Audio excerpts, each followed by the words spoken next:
The moment Soket's translator finished speaking, every alien in the hall turned to look at me. Not with curiosity, not with diplomacy, with something that, in any language, you would recognize as mockery. I kept chewing. That was the thing about being the human representative to the grand conclave of the hegemony. You quickly learned that eating slowly was its own kind of power. Not because it looked dignified, but because it showed that you were not rattled.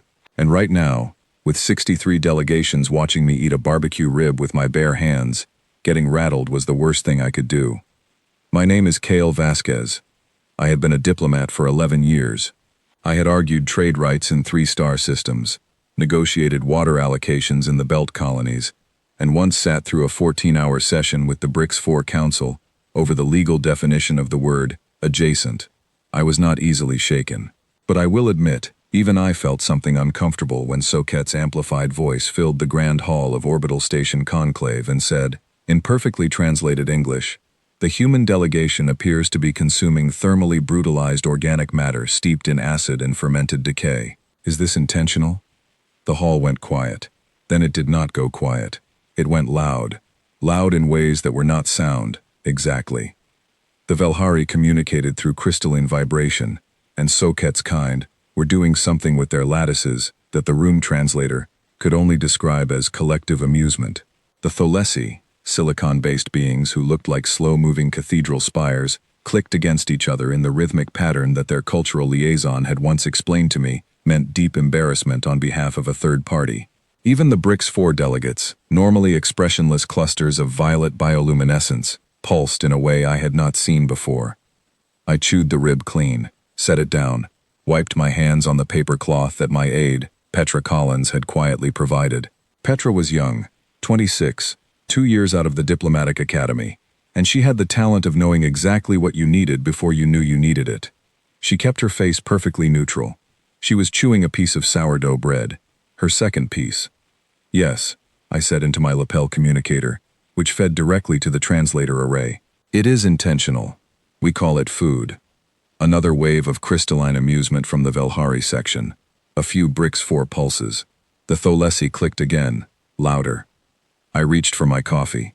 I had known this was coming. My briefing documents, compiled by 47 specialists at the Earth Diplomatic Commission, had included a 20-page appendix on how alien species might react to human dietary practices at formal functions. The lead author, a xenocultural anthropologist named Dr. Mireille Okonkwo, had written in her summary, "Do not expect understanding. Do not expect curiosity. At first contact settings, human food will almost certainly be perceived as either threatening, incomprehensible, or grotesque. We recommend minimal public consumption during initial diplomatic sessions." She had underlined minimal. I had read that appendix on the shuttle ride up. I had then ordered my full preferred meal from the human catering station we had been permitted to set up in a side bay. Smoked ribs with vinegar sauce, kimchi, a wedge of aged blue cheese, 6 oysters with hot sauce, a cup of black coffee, and a small bowl of pickled jalapenos. I had instructed Petra to arrange it on the table in front of my seat before the session began. Dr. Okonkwo had been very specific in her recommendations. I had disagreed with them. Not out of arrogance. I want to be clear about that. Every decision I made at that table had been calculated. I had spent 4 months preparing for this session, and one of the things I had learned, from reading every available record of alien diplomatic proceedings, was that every species in the hegemony had an opinion of humans, and that opinion was, at its core, dismissive. We were new. We were small. We were biological in ways they considered messy. We had no ancient lineage of space travel, no storied histories of interstellar war, no cultural monuments that predated the hegemony's founding. We were, in their collective estimation, guests who had shown up late to a party that had been going on for 10,000 years. If I had walked in and eaten a polite, unremarkable meal, I would have confirmed every assumption they had about us, that we were eager to please, anxious to fit in, willing to sand down our own strangeness to make them comfortable, and they would have walked out of that session having learned nothing about us except that we wanted their approval. I did not want their approval. I wanted their attention, and attention, in diplomatic settings, is earned by being unexpected. So I had eaten my ribs. I had eaten my kimchi, which smelled, as I was told later, like organized biological catastrophe, to the Velhari olfactory apparatus.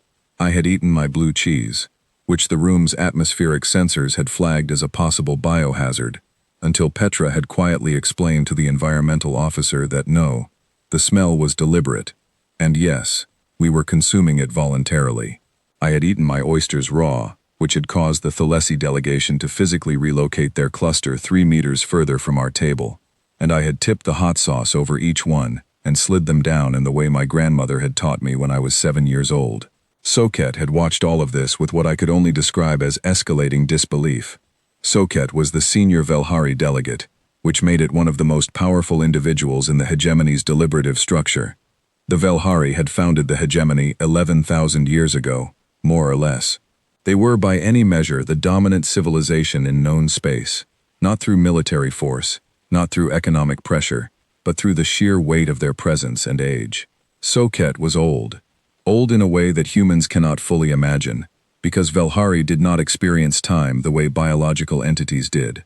It had been formed, coalesced, the translator said, though that word did not quite capture it, approximately 4,000 years ago, and in that time, it had attended 900 diplomatic sessions. It had seen the admission of 30 species into the hegemony. It had watched 5 species fail their admission proceedings and be turned away. It had never, in 4,000 years, seen anyone eat a raw oyster with hot sauce in the middle of a formal session. When Soket spoke again, its translator carried something that I could only interpret as a kind of theatrical disgust. "We are curious," it said, and "we" meant the full Velhari delegation, speaking in collective voice, which they did when they wanted to emphasize consensus. Whether the human delegation is aware that what it is consuming includes living organisms, animal secretions, and a compound. Here it paused, for what I was certain was effect, that its own biological systems classify as an irritant. "The hot sauce," Petra murmured beside me. She was, I noticed, still eating her sourdough. She did not look up. "Yes," I said into the communicator, "we are aware. And you consume this willingly." "We consume it eagerly," I said. "The irritant compound is part of the reason we enjoy it." The crystalline vibration from the Velhari section hit a new frequency. The translator box on my table displayed the closest approximation it could manage. Incredulous amusement bordering on revulsion. Across the room, in the far corner where the smaller observer delegations sat, those who had not yet been confirmed as full members and attended in a formal listening capacity, I noticed a pair of eyes that were not laughing. They were watching. They were large and extremely dark, filling most of a narrow face that sat above a slender body, draped in something that absorbed all ambient light around it. The face belonged to Ambassador Vreth of the Drakari sovereignty, a civilization that had applied for hegemony membership 14 years ago and had, through careful diplomatic strategy, managed to remain in the observation tier long enough to accumulate what their analysts believed was a decisive informational advantage over every other member species. Vreth was not laughing. Vreth was watching me eat, and Vreth had a small recording device on the table in front of her that she had not turned off. I filed that away. I reached for another oyster.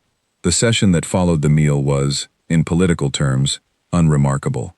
The hegemony's standard admission proceedings for new species were a formality in the early rounds, an exchange of cultural documents, an agreement on translation protocols, a preliminary discussion of trade and biological quarantine zones.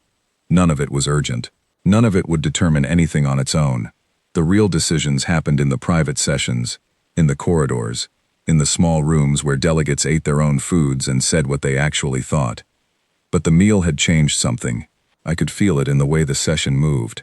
The delegates who had laughed were now slightly more careful with their words when they addressed me. Not respectful exactly. More like people who had just witnessed something they had not expected, and were still deciding what to make of it. The Thalessi representative, Crystalline Veth of the Fifth Formation, I called it Veth in my notes, because the full title took 45 seconds to pronounce, asked 3 technical questions about human digestive biochemistry during the break. All 3 questions were framed as academic curiosity. All 3 were phrased so carefully that I understood they were actually trying to determine whether what I had eaten might make me volatile, unstable, or in some way dangerous. I answered all 3 questions politely and in detail. Yes, The fermentation process that produced the kimchi involved live bacteria cultures. Yes, the cheese contained active fungal networks. Yes, the coffee contained a stimulant compound that affected human neural response. No, none of this was causing me distress. I was, in fact, feeling quite focused. Veth clicked once, quietly, and moved away. Petra brought me a second coffee during the afternoon session. She set it beside my notepad without comment. I drank half of it while the BRICS 4 delegation explained their position on transit corridor rights, a subject that required patience because the BRICS 4 had 17 layers of formal argument that all needed to be honored before they would arrive at the actual point. I listened. I took notes. I was the picture of composed diplomatic engagement. When the session ended, 4 hours after it had begun, Soket did something unexpected. It waited until the other delegations had begun to file out. Then it moved. The Velhari did not walk, exactly, but shifted, their crystalline lattices reorienting through the space, and it positioned itself beside the human table. Its translator was still active. My translator was still active. We were alone, or as close to alone as two beings from different species can be, in a room that is still being cleaned by 3 different species of maintenance personnel. Soket looked at the remains of my meal, the stripped rib bones, the empty kimchi dish, the smear of blue cheese on the edge of the plate, the oyster shells, the coffee cup. It was quiet for a moment. Then it said, not in its public voice but in the quieter register that the translator flagged as private exchange, "We have reviewed 112 hours of human cultural documentation in preparation for these proceedings. We reviewed your nutrition science, your agricultural history, your cooking traditions. We were given to understand that humans consume an enormous variety of biological matter." "That's accurate," I said. "We were not given to understand that the biological matter in question had, in many cases, attempted to harm you before you consumed it." I paused. I had not expected that. "What do you mean?" "The organism in the shell," Soket said. "Our environmental sensors detected 3 distinct paralytic compounds in the specimens you consumed, naturally occurring, present in that species of marine bivalve as a defensive biological response to environmental contamination. You ate them raw." "They were clean," I said. "Siu." "Tested before harvest. No harmful levels." "At harmful levels," Soket said, "they would kill you." "Yes. And yet your species has consumed them, in large quantities, across your entire recorded culinary history." "Also yes." Another pause. Then Soket said something that the translator struggled with for a moment, before settling on a phrasing I found remarkable. "We mocked your food today. We broadcast that mockery. We would like you to know that we now believe that was a significant error in judgment." I looked at it. "I appreciate you saying so." "We do not say it as an apology," Soket clarified. "We say it as a statement of revised assessment." "I understand the difference," I said. Soket moved back, preparing to leave. Then it stopped, one final time. "Ambassador Vasquez, the compound in the red liquid you applied to the bivalves, our sensors classified it as a nerve irritant." "Capsaicin," I said. "Yes." "You added it voluntarily." "I would have added more," I said, "but I did not want to make a scene." There was a long silence. I was not sure if Soket's translator was processing, or if Soket itself was processing. Then the crystalline lattice shifted, and the delegate moved toward the exit. The translator, right before the signal cut, rendered one last phrase. Most unsettling. I sat alone in the quiet of the emptied hall. The maintenance personnel finished their work and left. The lights shifted into their low-setting mode. I picked up the last of my coffee, cold now, and drank the rest of it. Later that evening, Petra knocked on the door of my quarters and handed me a tablet with a communication log on it. It was a hegemony public broadcast, the kind that went out on the general diplomatic feed that all member and observer species monitored. It had been filed by the Velhari delegation, timed to go out 40 minutes after the session ended. It read, in full, "The humans consume poison and call it cuisine. What does that tell us about the species?" I handed the tablet back to Petra. "File it," I said. She hesitated. "File it where?" "Under things that will matter later," I said. She nodded, made a note. Then she asked, with the particular careful neutrality of someone who had a strong opinion they were professionally required to withhold. Do you think it was worth it? The meal. The whole thing. I thought about Vreth's recording device. I thought about Soket standing alone beside the empty dishes, revising its assessment in real time. I thought about the Tholesi, 3 meters further away than they needed to be, asking questions they should not have needed to ask. I think, I said, that we taught them something today. I'm not sure yet what they learned, but something landed. Petra looked at the tablet in her hand. Then she said quietly, "The sourdough was really good, by the way. I had 3 pieces." "I know," I said. "I counted." She left. I sat by the narrow porthole window and looked out at the station's external hull, and beyond it at the dark between the stars. And I thought about a question that Soket had asked without knowing it was asking it. Not the question about the oysters, not the question about the hot sauce. The deeper question, the one hidden under all the mockery and all the revised assessments. What does that tell us about the species? I had an answer. But the answer was long and complicated and required context that no briefing document could fully carry. The answer was not about food. Not really. It was about 10,000 years of a species that had stood at the edge of what was safe and decided, again and again, that the risk was worth the knowledge. The answer was in every fermentation jar, and every fire, and every kitchen, where someone had looked at something dangerous and said, "Let me figure out what this becomes if I change it." But that was not a speech for tonight.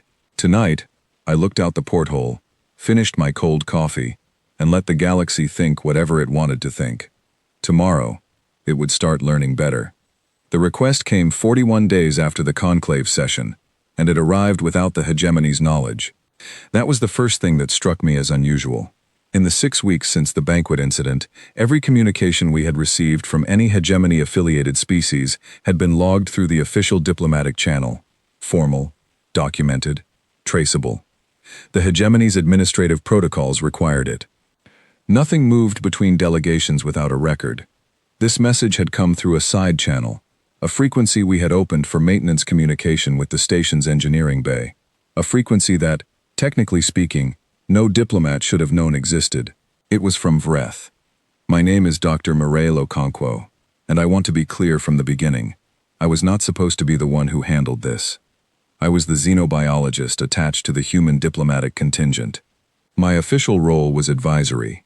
I was there to provide biological and cultural context when the ambassadorial team needed it, to answer scientific questions from other delegations, and to manage the small but administratively complicated question of biological quarantine protocols for our food supplies. I was not a diplomat. I was not trained in the specific rhythms of high-stakes negotiation.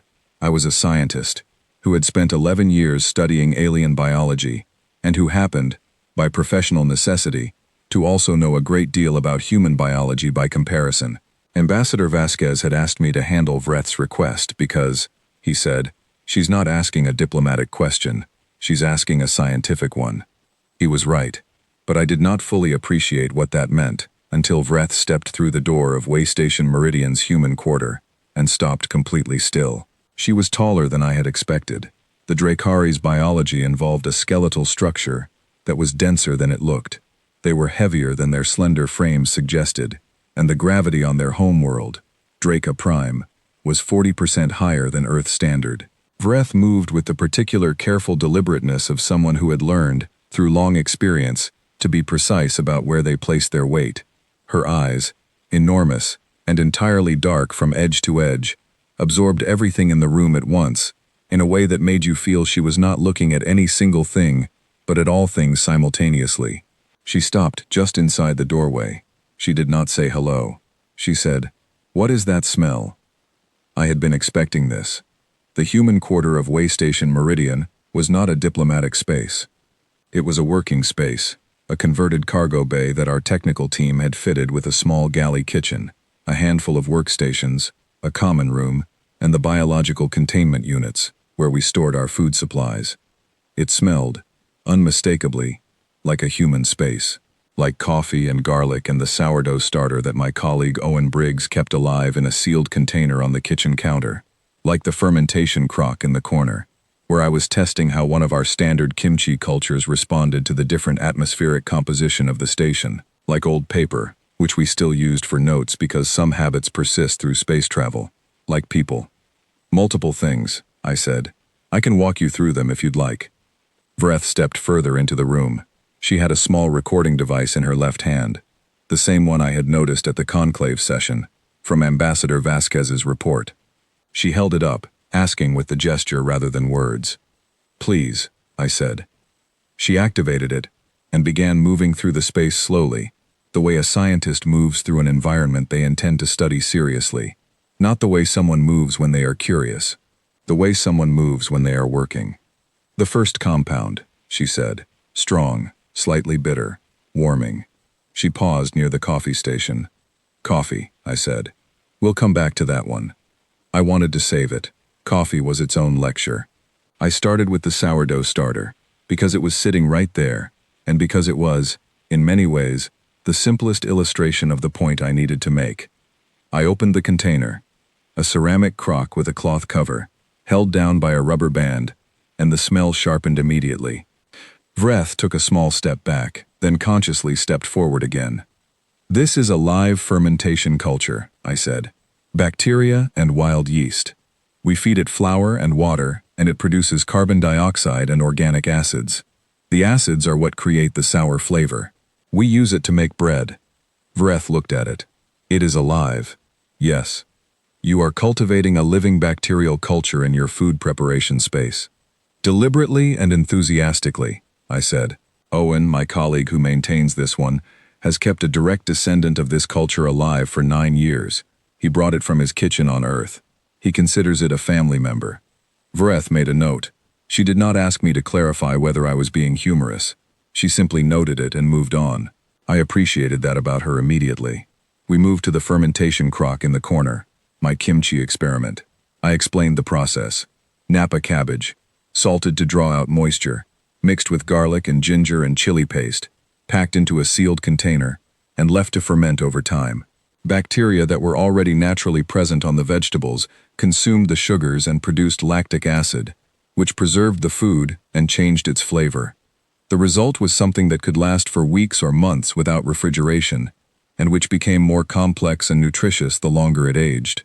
Vreth crouched beside the crock. These bacteria, she said. They are not introduced. They are naturally present on the vegetables. Yes. So you are cultivating wild bacteria. We are. Humans have been doing it for at least 10,000 years, probably longer. She stood. She made another note. Then she looked at me directly, which with the Drakari meant turning both enormous eyes toward a single fixed point, and said, explain the purpose, not the process, the purpose. I thought about how to answer that. Originally preservation, I said, before refrigeration, before canning, before any modern food storage, fermentation was one of the primary ways humans kept food safe to eat over time. Fermentation kills or suppresses harmful bacteria by creating an acidic environment they cannot survive in. So the very bacteria that might spoil food are outcompeted by the fermenting bacteria, and the result is safe, stable, and nutritious. Efficient, Vreth said. Very. But here's the part that took me a long time to appreciate fully. Even though I grew up eating fermented food, I sat on the edge of one of the work tables. The original purpose was survival, but over thousands of years, humans developed a cultural relationship with fermented food that went far beyond survival. We began fermenting things because we liked how they tasted. Because the acids and the alcohols and the compounds produced by fermentation created flavor profiles that we preferred. We made it an art form. Every major human culinary tradition on Earth has fermented foods at its center. Korean kimchi, Japanese miso and soy sauce, German sauerkraut, Indian idli, Ethiopian injera, French wine and cheese, all of it. We did not just tolerate the process. We fell in love with it. Vreth was quiet. Then, you developed a preference for the taste of bacterial metabolic waste. We did, I said, and we built civilizations around it.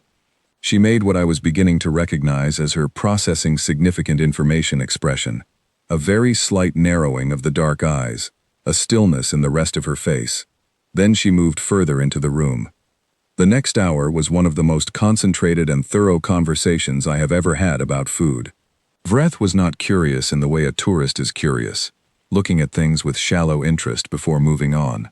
She was curious in the way a scientist with a specific hypothesis is curious, asking questions that were deliberately structured to test a framework she had already begun to build. She asked about every item in the kitchen. She asked about the purpose, the process, the history, the chemistry. When I explained something, she did not take my word for it. She asked follow-up questions that probed the edges of what I had said, looking for inconsistencies or limitations. She was particularly interested in the concept of cooking. I had assumed this would be the easiest thing to explain. Applying heat to food is, in some form, present in many cultures across the galaxy. But the way we cooked was not quite like anything she had encountered in her research. The hegemony species who use thermal processing, she said, apply it to neutralize specific toxins or pathogens in specific foods. It is a targeted intervention. Your species uses it. She paused to scroll through something on her recording device. To fundamentally alter the chemical structure of food. To create new compounds that do not exist in the raw ingredient. To change not just safety but flavor, texture, and nutritional availability. That's correct, I said. When you heat proteins, they change shape, denature. That changes texture. When you heat sugars in the presence of proteins, you get a reaction that creates hundreds of new flavor compounds. When you heat starches, they become easier to digest. Cooking didn't just make food safer, it made food more nutritious and more calorie-dense. There's a strong argument that controlled fire and cooking are the reasons the human brain developed to the size it did, because cooking made so much more energy available from the same raw ingredients. Breath went completely still. Cooking, she said, slowly, contributed to your cognitive development. Very likely, yes. You changed your food, which changed your body, which changed your mind. In the broadest strokes, that's the current scientific consensus. She was quiet for a long moment. We need to discuss the black liquid, she said finally. I was hoping you'd say that. I made her a cup of coffee, full strength, dark roast, no sugar, nothing added. I set it on the table in front of her and watched her run her recording device over it. The device beeped 3 times in rapid succession. Vreth looked at the readout. She looked at the coffee. She looked at me. My sensor, she said carefully, is detecting compounds in this liquid that would cause complete neurological disruption in a Velhari crystalline structure. It is also detecting an alkaloid load sufficient to dissolve the silicate bonds in a Tholesi formation matrix. And there is a concentration of xanthine derivatives here that would arrest the cardiac analog function in a BRICS-4 colony organism within minutes. Caffeine, I said. Yes. You drink this, voluntarily. Every morning, sometimes twice.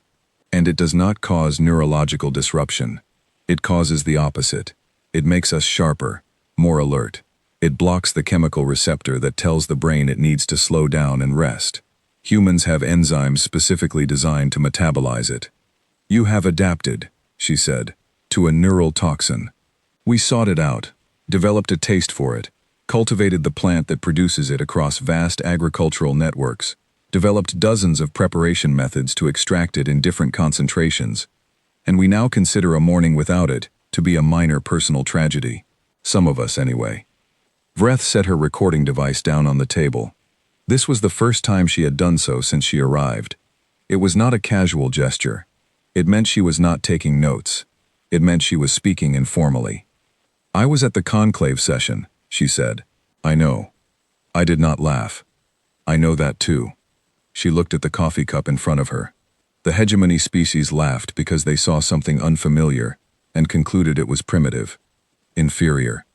They assumed that an organism that consumed damaged, fermented, and thermally altered biological matter did so out of necessity, because it lacked better options, or because its biology was undiscriminating. She paused. I looked at the same meal and concluded something different. What did you conclude? She picked up the coffee cup. She held it with both hands. Dracari hands had 4 fingers, long and very precise in their movements, and she brought it closer to her face and inhaled. The reaction was subtle but real.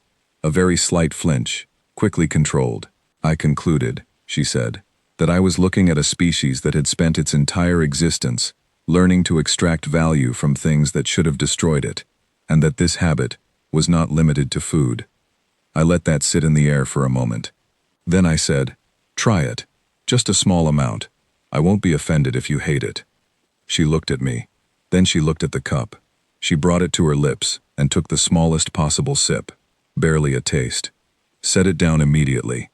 Her reaction was not violent. It was precise. A series of very careful blinks, a slight adjustment of her posture, a long, measuring silence. "It tastes," she said finally, "like something that is trying to warn you." "And yet," I said. "And yet," she agreed. She made no move to drink more, but she also did not push the cup away.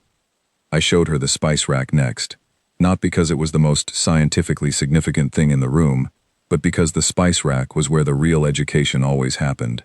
The jars were labeled cumin, turmeric, black pepper, cinnamon, cloves, cardamom, coriander, chili flakes, ginger, star anise.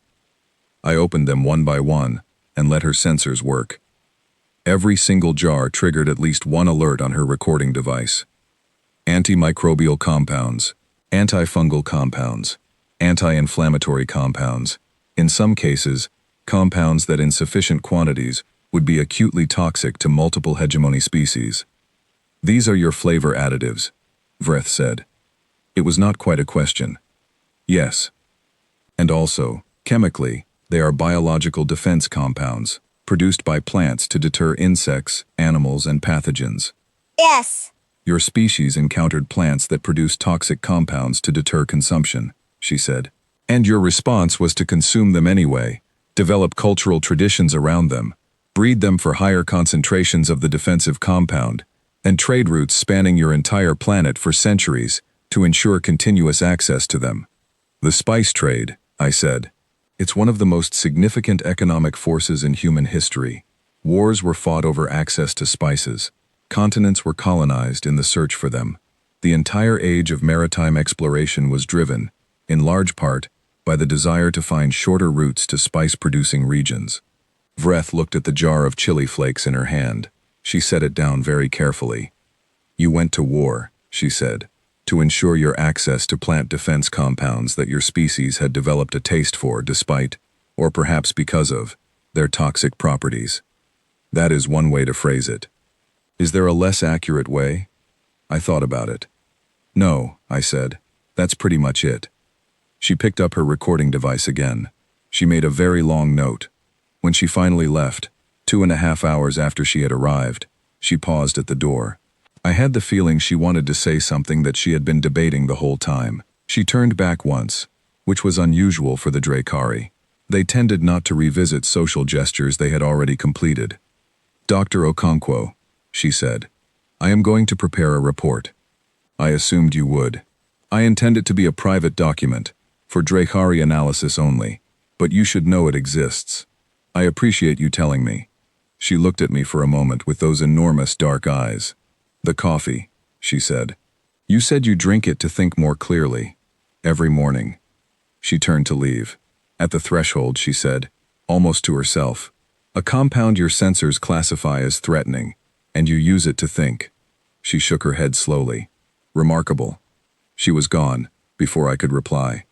I stood in the doorway of the human quarter and listened to the sound of the station around me, the hum of the air recyclers, the distant clank of a maintenance crew 3 corridors away, the quiet beeping of Owen's sourdough sensor, telling him the culture had reached its peak. I went back inside and poured myself another coffee. I thought about Vreth's report. I thought about what she had concluded, and what she had not yet concluded, and the distance between the two. And I thought, she is going to change her mind about us. Not because I had tried to persuade her. I had not tried to persuade her of anything. I had simply shown her our kitchen. The kitchen had done the rest. The message arrived in the hegemony's public diplomatic feed at 0300 station time. Most documents filed on that feed were routine. Trade notifications, session summaries, procedural clarifications. Nobody who worked on the diplomatic tier monitored it overnight. It was the kind of channel where the important things were buried under 6 layers of bureaucratic formatting, and where anything actually worth reading was flagged by an assistant who sorted through it during working hours. Petra Collins flagged it at 06:11. She knocked on my door at 06:14. She did not say good morning. She said, "You need to see this. My name is Kale Vasquez, and I had slept 4 hours." I took the tablet she handed me and read it standing in the doorway of my quarters, still in the clothes I had worn the night before because I had fallen asleep at my desk and not bothered to change. The document on the tablet was not from the hegemony. It was from the Dracari Sovereignty Observer Delegation, from Vreth specifically, and it was stamped with a Dracari classification code that I recognized from my briefing materials as their equivalent of confidential for internal distribution only. It should not have been on the public feed. Someone had put it there deliberately. Someone who had access to the Dracari's internal communication routing and who wanted this particular document to be read by every species in the hegemony simultaneously, without any warning and without any chance for the Dracari to recall it. The title of the document was Preliminary Threat Assessment, Human Dietary Practices as Evidence of Extreme Adaptive Predation, Vareth of the Dracari Sovereignty, Observer Delegation, Orbital Conclave Station. I read it twice before I said anything. Then I said, "Get me coffee." Petra already had it. She handed me the cup and waited. The report was 47 pages long. I had read enough intelligence documents in my career to be able to move through a 47-page analysis in under 20 minutes without losing any of the substance, and I did that now, pacing the corridor outside my quarters with the tablet in one hand and the coffee in the other, while Petra kept pace beside me. Vreth had been thorough. She had been analytical. She had been, in the specific way of a scientist who has encountered something that genuinely surprised them and is processing that surprise through the machinery of their training, careful. She had not exaggerated. She had not dramatized. She had simply laid out what she had observed, what it meant in biological terms, and what it suggested about human adaptive capability. The sections were clear and methodical. First, an account of the conclave banquet, which she described with precise detail. Every dish I had consumed, every chemical compound her sensors had flagged, every reaction from the other delegations. She noted that she had not shared the other delegations' response. She explained why. Because laughter in the presence of something genuinely dangerous is a survival error, and she had not been certain, watching me eat, that the other delegations understood they might be making that error. Second, a summary of her visit to the human quarter of Waystation Meridian. This section was the most detailed. She had included the full chemical analyses her recording device had produced, every compound in every food item I had shown her, cross-referenced against the biological tolerance levels of each hegemony member species. The table she produced was, and I say this as a diplomatic understatement, alarming to look at if you were not human. 43 distinct compounds present in commonly consumed human food items. 31 of those compounds would cause significant harm to at least one hegemony species if consumed at any quantity. 12 would be harmful to most hegemony species. 4 would be lethal to several species at the concentrations typically used in human cooking. The coffee section alone was 4 pages.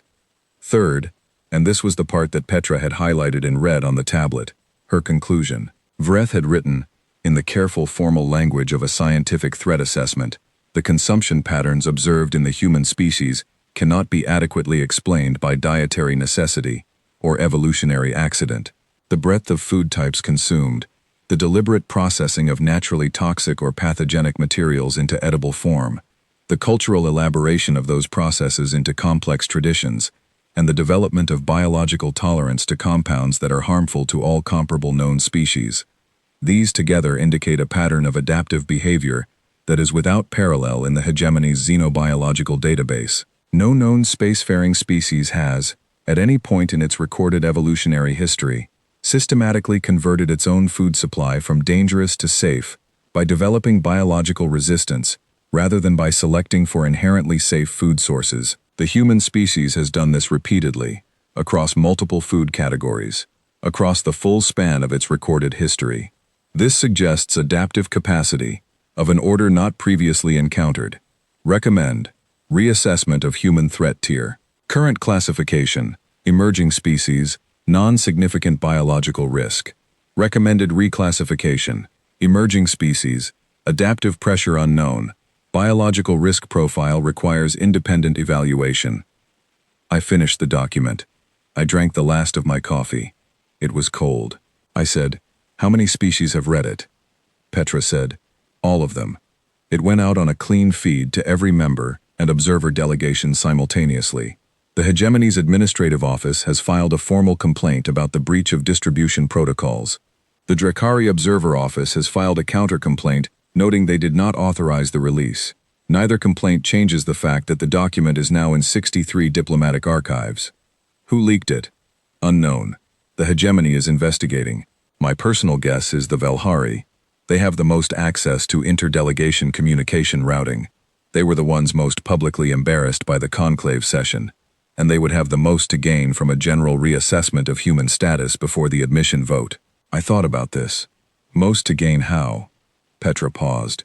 If the general hegemony reassessment of humans moves toward potentially significant biological risk, the admission proceedings slow down, possibly stop. The Velhari have been blocking new admissions for 300 years. They don't want new members. They want the current power balance to stay as it is. A human threat reclassification gives them grounds to argue for indefinite delay. I thought about that too. Or, I said. Or, Petra agreed, and waited for me to finish. Or, someone leaked it because they want the other 62 species to understand what we actually are, before the Velhari get to define it for them. Petra said nothing for a moment. Then, that would require knowing that the report exists, having access to the distribution channel, and believing that Vreth's conclusions would be more beneficial to us than harmful. Yes, that's a lot of moving parts for an accidental leak. Agreed, I said. Get me a meeting with the full session, today if possible. I want to be in that room when they discuss this, not waiting outside it. The emergency session convened at 1400. I walked in with Petra on my left, and nothing on the table in front of my seat. No meal, no coffee, no food of any kind. I had made that decision deliberately. The last time I had eaten in this hall, it had been a demonstration. Today I did not need a demonstration. Today the room already knew what they were thinking about. Today what mattered was being steady, measured, and present in a way that communicated confidence, without being aggressive. The room was different. I noticed it the moment I entered. At the conclave session, the delegations had arranged themselves with the comfortable spread of people who believe the most important things have already been decided, and the current proceedings are procedural. Today they were close to the table, bodies oriented forward. In species that did not have body language I could read, I could see the equivalent, the Velhari lattices vibrating at a higher frequency than usual, the Thalessi clusters more tightly grouped than their normal formation, the Brix 4 lights pulsing at the elevated frequency their cultural liaison had once told me, indicated heightened attention. Soket was already in its position. It had a security detail, 2 additional crystalline forms that I had not seen at any previous session. They were positioned flanking Soket in a configuration that, I was told later by my xenocultural advisor, indicated active protective formation, not ceremonial, functional. The Velhari were afraid. That was the word my advisor used. Afraid. Not the exact equivalent, but the closest translation.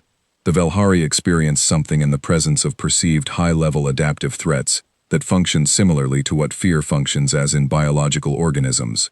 They became protective. They clustered. They positioned their most significant members behind layers of additional structural support. I sat down. I was brought water. I asked for tap water, from the station's standard supply. There was the same pause as before they complied. I thanked the aide who brought it, and looked at Soket across the room. Soket looked at me. The session had not formally opened yet. The procedural formalities had not been initiated. In the charged silence before the chair called order, the Velhari delegate and I simply looked at each other, and I thought about what it must be like to be 4,000 years old and suddenly uncertain. The session chair, a neutral administrative being from the Heth-5 collective who handled all formal proceedings, opened the meeting by reading Vareth's document title into the record and noting that its unauthorized distribution had created a need for formal deliberation. It then asked if anyone wished to address the assembly before the structured portion of the session began. Soket spoke first. The Velhari delegation, it said, in its collective voice, wishes to register concern regarding the biological classification of the human species as presented in the leaked document. We note that the preliminary assessment, while prepared by a qualified observer, is based on a single visit of limited duration to a single human facility and a single formal diplomatic session. We recommend that no change to human status classification be considered on the basis of this document alone. Then it said something that was not in its prepared statement. I could tell by the slight variation in the translator's rhythm when it shifted from formal speech to informal address. We also note that at the conclave session in question, we made several public statements regarding human dietary practices that we described as indicating primitive biological habits. We would like to revise that assessment. The room was quiet. Veth of the Tholesi clicked once. I said nothing. I had been advised by Petra, in our pre-session briefing, to let the room speak before I addressed it. The advice was correct. The room was speaking, in its own way, and what it was saying was, "We have read the document, we do not know what to do with it, and we are waiting to see how the human responds." I thought about what Soket had said to me privately, in the empty hall after the conclave session. Revised assessment. Not apology, assessment. I said, "I appreciate the clarification. I would like to say something, if the chair permits." The chair permitted. "Vreth's document is accurate," I said. "Everything in it is factually correct. The compounds she identified are real. The biological analyses are sound. The adaptive patterns she describes are genuine. I would not want anyone in this room to treat her conclusions as an exaggeration or an error, because they are neither." Another silence. Then I said, "I would, however, push back slightly on the word threat. A threat implies intent and direction, that we are dangerous to something specific, and that the danger is aimed. What Vreth described is not aimed. It is habitual. It is what 11,000 years of surviving a complicated world looks like, when you examine it through the lens of what we eat. We did not set out to become resistant to neural toxins. We set out to find food that kept us alive, and we were stubborn enough to keep trying things that other species would have learned to avoid after the first encounter." Veth of the Tholesi spoke from its cluster. The translator rendered its clicks into words with the slight lag that always characterized Tholesi speech. "The document describes a species that developed tolerance to substances that are lethal to 11 of our member species, through voluntary repeated consumption, over a period of several thousand years." "Yes," I said. "And this was not a deliberate program. It was not engineered. It was ordinary cultural practice. My grandmother," I said, "ate raw garlic every morning of her adult life. She lived to 94. She did not think of it as an adaptive strategy. She thought of it as keeping her heart healthy and keeping colds away. She got the garlic from a small garden she kept behind her house, grew it herself, from seeds her own grandmother had given her. 3 generations of women passing a biological habit through food." I paused. "That is how it works with us. Not programs, not engineering, just people eating what they found kept them well, and their children learning it, and their children's children." The session went on for 3 hours. I answered questions, sometimes technical, sometimes philosophical, sometimes anxious in ways that the alien delegates could not quite conceal. The BRICS-4 representative asked how many human foods had been classified as toxic before processing. I gave a list. The list was long. I listed it slowly, and I watched the light pulses of the BRICS-4 cluster grow more irregular with each item. Cassava, which in its raw form contained cyanide compounds. Kidney beans, which in an undercooked state contained enough lectin to cause severe systemic reaction. Elderberries. Rhubarb leaves. Pufferfish, which contained a neurotoxin so potent that an amount smaller than a grain of salt could stop a human heart, and which trained human chefs had been preparing as a delicacy for centuries. Acorns, which required extensive processing to remove bitter tannins before they could be eaten. Almonds, the wild variety, which contained amygdalin that the body converted to hydrogen cyanide. Green potatoes. I finished the list. The BRICS-4 cluster pulsed very quickly for a moment. Then its representative said, "These are all foods that exist in your current active culinary traditions." "Most of them," I said. "Yes. You eat pufferfish recreationally. It is considered a significant culinary experience," I said. "There are restaurants that specialize in it. The skill of the chef is demonstrated partly by the fact that the fish is prepared correctly. And if it is not prepared correctly, then the diner dies," I said, "which is why the preparation is regulated and the chefs are licensed. But you continue to eat it. Yes. The representative pulsed in a rapid, irregular pattern. It then said, with the quiet precision of someone delivering a verdict, "We have reviewed your species' extinction records. You do not have an extinction record." "No," I said, "we do not. Multiple catastrophic biological events in your recorded history. Multiple episodes of large-scale population reduction. The Black Death, the Plague of Athens, the Antonine Plague, the Spanish flu. 17 others of comparable scale in the historical record. Yes. Your species recovered from all of them. Population rebound within 3 generations in every case, and in each case, subsequent populations showed increased resistance to the pathogen in question. In most cases, yes." The representative went quiet. Then, "You were not destroying yourselves. You were selecting yourselves." I had not expected that phrasing. It was exactly correct, and it had come not from a human scientist, but from a cluster of violet lights, 60 centimeters above the table of an alien diplomatic chamber. "Yes," I said, in a manner of speaking. The session ended without a formal vote on reclassification. Soket had effectively delayed that. The concern it had raised about insufficient data was technically valid, and the chair had accepted it. But the room had changed again, in the same way it had changed after the conclave banquet, but more fundamentally, more permanently. When the delegates filed out, I noticed that Soket's security detail left with it, but I also noticed that the Velhari delegate paused at the door, its lattice oriented back toward the table for just a moment. Then it continued through the door without speaking. Petra fell into step beside me as I left the chamber. We walked in silence for a corridor's length. Then she said, "The Tholesi representative asked me a question during the break, off the record." "What question?" "It asked whether humans were afraid of anything." I thought about that. "What did you tell it?" "I told it the truth," she said.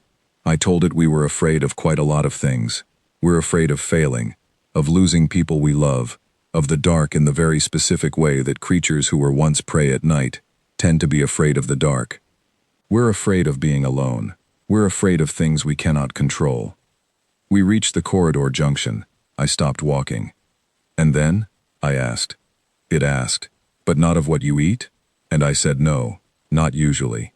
And it clicked 3 times, the embarrassment on behalf of others pattern, and walked away.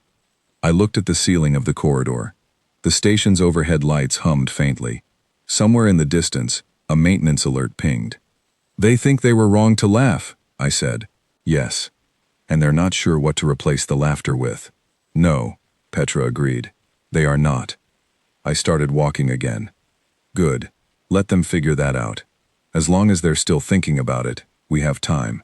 What I did not say, what I kept to myself for the entire walk back to the human quarter, was that the BRICS 4 representative's final comment had shaken me more than I had wanted to show. You were selecting yourselves.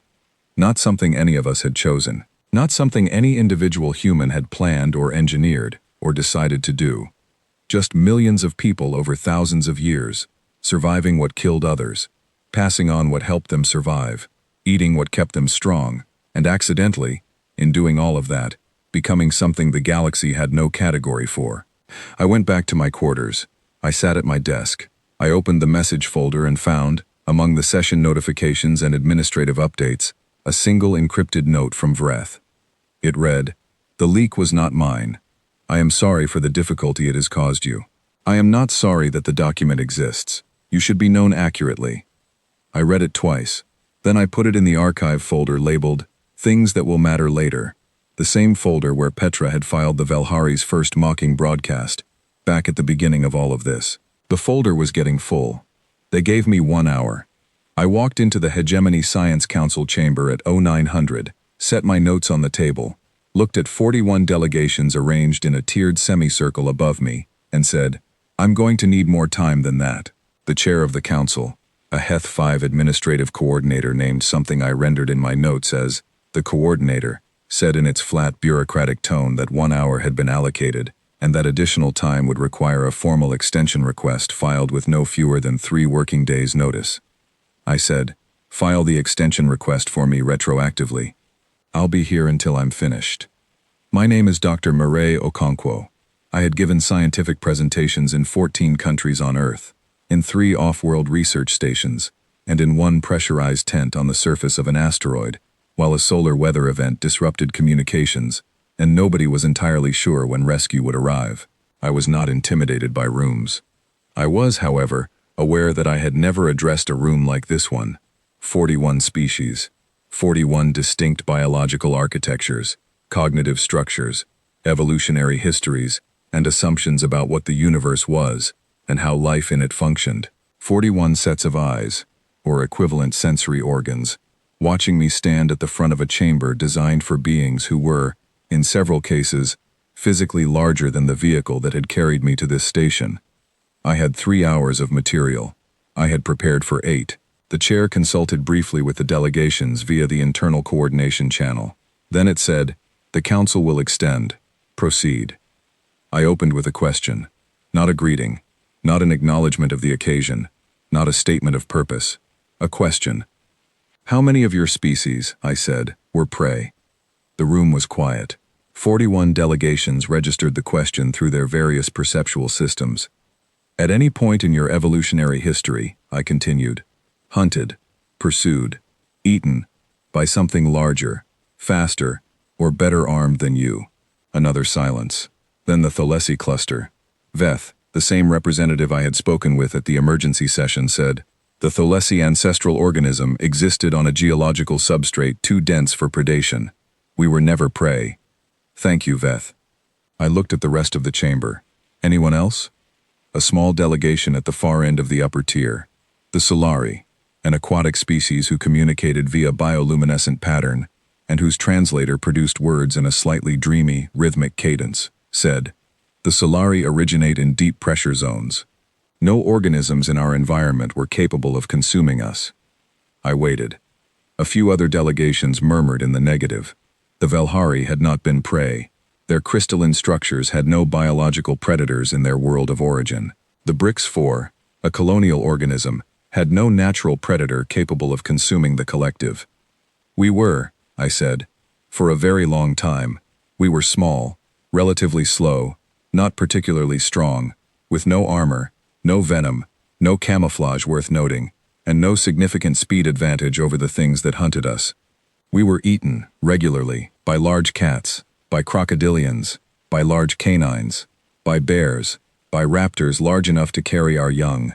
We shared our environment with some of the most efficient predators in our planet's history." I paused. "And then we stopped being prey. And we have not been prey since." The Solari's lights shifted. "What changed?" "Everything," I said. "But it started with fire." The fire section took 40 minutes, which was about twice what I had planned, because the questions were immediate and continuous, and I refused to skip past them. The key insight, that cooking with fire was not just about making food safe, but about rewriting the basic equation of what the human body could extract from the world around it, landed harder than I had expected in a room of 41 scientists. The concept of caloric density was not new to them. Every species understood the principle of maximizing energy return from food sources. What was new was this. Humans had not found high-calorie foods and eaten them. Humans had found low-calorie, or borderline inedible materials and converted them. Tubers that were fibrous and hard in their raw form became soft and digestible when cooked. Grains that the human gut could barely process became a complete dietary staple when ground and heated. Meat that carried parasites and pathogens became safe when brought to sufficient temperature. The same material, transformed by controlled heat, was a completely different food. "You remade your food supply," said the Brix 4 representative, and I heard in its translated voice something that in a human I would have called awe. "You did not find better food. You made the food you had into something better." "Precisely," I said. "And this is why your brain grew larger." "This is one of the leading hypotheses," I said. "Cooking unlocked caloric surplus, more energy from the same material. That surplus could be redirected toward the metabolically expensive organ in our skulls. More energy to the brain, more complex thought, more sophisticated tool use, better fire management, better cooking, more energy. An expanding cycle. Fire and food and brain, each driving the others forward." A Velhari delegate, not Soket, a younger member of the delegation, asked, At what point did you begin processing food specifically for biological defense? Not for caloric density, but for the chemical compounds. This was the spice question, and I had been looking forward to it. The honest answer, I said, is that we may not have fully understood what we were doing, for most of the time we were doing it. The use of aromatic plants to season food predates written history. We know our ancestors were doing it long before they had the chemistry to understand why it worked. They did it because it made food taste better, because it preserved food longer, because it reduced illness in communities that used it regularly. The knowledge was practical and traditional long before it was scientific. I opened my first prepared display, which showed a world map of the Earth with the historical spice trade routes highlighted. The routes spread from the tropical zones of South and Southeast Asia and the Middle East outward in every direction, by sea and land, through every civilization that had ever existed on the planet. Pepper, I said, cloves, nutmeg, cinnamon, cardamom, ginger, turmeric. These were the original global trade goods, more valuable, at various points in human history, than gold. You could pay a debt, settle a treaty, or ransom a prisoner with a sack of black pepper. Entire naval empires were built on the profit of controlling spice trade routes. The so-called Age of Exploration, the period when humans first circumnavigated our planet by sea, was driven primarily by the desire to find ocean routes to spice-producing regions that bypassed the overland middlemen. I let that sit for a moment. Then I pulled up the chemical analysis panel alongside the map. Black pepper contains piperine, antibacterial, antifungal, anti-inflammatory. Turmeric contains curcumin, a powerful antioxidant and anti-inflammatory compound with demonstrated effects on several pathogenic bacteria. Ginger contains gingerols, antimicrobial, anti-nausea, immune-modulating. Cinnamon contains cinnamaldehyde, highly effective against a broad spectrum of bacteria and fungi, more effective, in laboratory tests, than several early human pharmaceutical compounds against certain pathogens. I could see the hegemony scientists processing this. Some of them were running their own sensor analyses on the small samples I had placed on the table. Every major human spice, I said, is, in its essential chemistry, a biological weapon produced by a plant to deter the organisms that would otherwise consume or destroy it. Insects, fungi, bacteria, sometimes larger animals. The plant developed these compounds as defense. Humans encountered the plant, found the compound interesting, and responded by cultivating the plant specifically to produce more of the compound, developing preparation methods to concentrate it, and incorporating it into every meal they ate.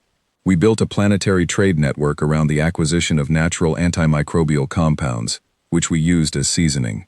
The Velhari scientist said, very quietly, "You were medicating yourselves without knowing it."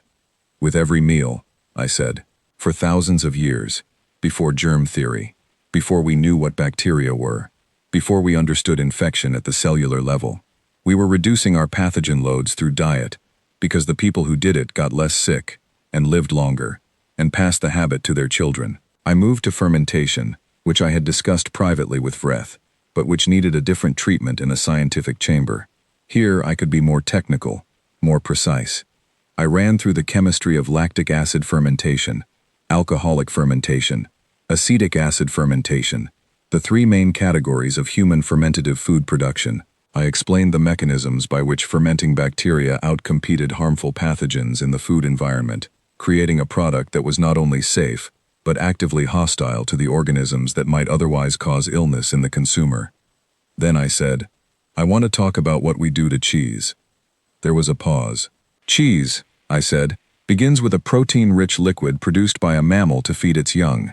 We take that liquid, introduce specific bacteria, and sometimes fungi, allow it to curdle and separate, compress the solid portion, and then, depending on the variety, we age it for anywhere from a few weeks to several years. During the aging process, the cheese is colonized by additional fungal and bacterial cultures. Some varieties are injected with mold. Some are washed in brine, wine, or alcohol to encourage specific surface bacteria. The result is a food that is, chemically, a profoundly complex landscape of bacterial metabolic waste products, fungal secondary metabolites, protein breakdown compounds, and fatty acid derivatives. I put a photograph on the display. Aged blue cheese, cross-sectioned to show the blue-green fungal networks running through the interior. We eat this willingly, I said. We eat it with enthusiasm. We have developed it into hundreds of distinct regional varieties, each with its own bacterial and fungal community, its own aging process, its own flavor profile. We award prizes for the best ones. We write books about them. When humans describe a food as complex and sophisticated, we frequently mean that it has been aged in the presence of microorganisms for a very long time, and that you can taste the result of that relationship in every bite. A Sulari delegation scientist said, in its rhythmic translated voice, "You describe organized biological relationships between your food and multiple classes of microorganism." Yes, not as contamination to be prevented, as quality to be cultivated, I said. Some of the most expensive and prized foods in human culinary history are aged cheeses, aged meats, fermented fish products, wines that have aged for decades. The passage of time and the activity of microorganisms are not flaws in these foods. They are the entire point. The Tholesi representative clicked. The translator rendered it as, "You welcome what other species would classify as spoilage. We distinguish between spoilage that harms us and transformation that improves our food," I said. The distinction requires knowledge, knowing which microorganisms are safe and which are not, knowing the conditions under which each type of transformation occurs, knowing when a process has gone correctly and when it has not. Developing and transmitting that knowledge took thousands of years. It is encoded in every human culinary tradition. When a grandmother tells her grandchild that the kimchi is ready by its smell and its texture, and the particular sour weight of its taste, she is transmitting biological knowledge that no textbook can fully capture, embodied, practical, inherited knowledge about safe microbiological transformation. That knowledge was tested against reality, continuously, across thousands of generations. The recipes that killed people did not persist. The recipes that kept people healthy did. A long quiet fell in the chamber. I let it last. I had learned, giving lectures on 3 worlds, that silence after a large idea was not a problem to be solved by talking faster. It was the idea landing. Let it land. The Velhari scientist spoke carefully. "You are describing a process of selection, not genetic selection, cultural selection. The cultural practices that made your population healthy are propagated. Those that did not, did not." Yes. And the biological result of thousands of years of culturally transmitted food practices, the tolerance to compounds, the gut bacterial communities, the enzyme systems adapted to process a wider range of materials than any comparable species, is, in biological terms, adaptive evolution, driven by culture. That is a fair way to put it. Culture, the Velhari scientist said, as an evolutionary force. "We call it," I said, "dinner." This produced something. I was not sure what. The hegemony scientists had limited repertoire for group response. They did not share laughter as a concept, or shared exhalation, or any of the communal sounds humans might make at a moment of surprised understanding.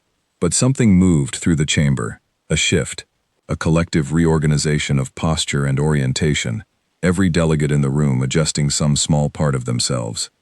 Then I got to the part I had been saving. I pulled up a chart of the global human diet, cross-referenced with the known range of human environments. Desert communities, Arctic communities, equatorial jungle communities, high-altitude mountain communities, island communities, with limited resource variety.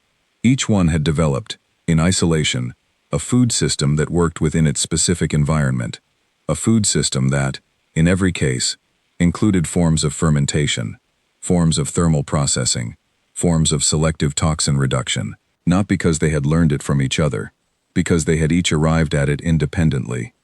Independent parallel development, I said, of the same fundamental food processing strategies across every human population group on the planet, regardless of geography or cultural contact. The BRICS 4 representative said, every group we have documented, including those whose historical isolation from other human populations was effectively total for periods of several thousand years. Independent parallel development, it said again. Then, that is what you do with everything. I looked at the cluster of lights. What do you mean? We reviewed your technological history prior to this session, the representative said. Calculus. developed independently in 2 locations within a generation of each other. Heavier than air flight, developed independently within years in multiple countries. Nuclear fission, vaccination principles. Your species arrives at the same answers, from different directions, simultaneously. That pattern is visible in your food history as well. I had not made that connection explicitly in my presentation. I had been saving it for another session. But the BRICS-4 representative had just said it, clean and clear, without prompting. Yes, I said. That is not a species that survives, it said. That is a species that solves. I stood at the front of the chamber and looked at 41 delegations. I thought about how to respond. I thought about what was true and what was useful and what was honest and what was appropriate to say in a room of alien scientists who had come here expecting 1 hour and were now nearly 3 hours into an education they had not been entirely prepared for. I said, "We are hungry to understand things. We always have been. Food is where it started. You can trace everything we have become, every technology, every scientific tradition, every cultural institution, back to the same impulse that made someone, 10,000 years ago, look at a toxic root in the ground and wonder if they could figure out how to eat it safely. That impulse is in us. We cannot turn it off. We do not want to turn it off." I let the last of my prepared material go. I had been planning to end with a formal summary slide. I did not use it. I said, "We were prey. We were afraid, for a very long time, in the dark of our world, with things that could kill us on every side, including what we put in our own mouths. And we came through all of it, not by being the strongest thing, by being the most willing to try." The coordinator said, in its flat bureaucratic tone, that the session had now exceeded its extension and formally concluded. Nobody moved for a full minute. Then the Tholesi representative, Veth, said into the silence, "We have one further question. Not procedural, informal." The coordinator allowed it. Veth said, "The food you described, the fermented cabbage, the aged fungal cheese, the neural stimulant liquid." A pause. "Do any of them taste pleasant? To you?" I thought about this for exactly as long as it deserved. "Kimchi," I said, "tastes like something ancient and alive. Blue cheese tastes like a small piece of the world doing something complicated. And coffee." I looked at the chamber and said the honest thing, the thing no briefing document would have ever prepared me to say. "Coffee tastes like the morning remembering that you are still here." The chamber was very quiet. Then I gathered my notes, thanked the coordinator, and walked out of the room into the corridor, where Petra was waiting, with a flask of hot coffee. She handed it to me without a word. I drank it. It tasted exactly like I had said it tasted. I was still here. The message from the BRICS-4 colony arrived at 0217, and it was flagged at the highest priority level the hegemony's emergency communication system used. Petra had the night duty. She woke me at 0219. By 0230, I was in the communication room in my shirt sleeves, with cold coffee from the night pot, and a tablet showing a series of atmospheric sensor readings from BRICS-4 Colony 7 that looked, even to my non-specialist eyes, like a death sentence. The colony had been thriving 2 months ago. Colony 7 was a settlement of approximately 40,000 BRICS-4 organisms, which was roughly analogous to a medium-sized human city in terms of complexity, because BRICS-4 were colonial organisms. Each unit of bioluminescent matter operated as part of a larger collective intelligence. 40,000 units was a significant community. They had been established on their current substrate for 60 years, which for a BRICS-4 colony was the equivalent of deep cultural roots. This was not a new settlement. This was home.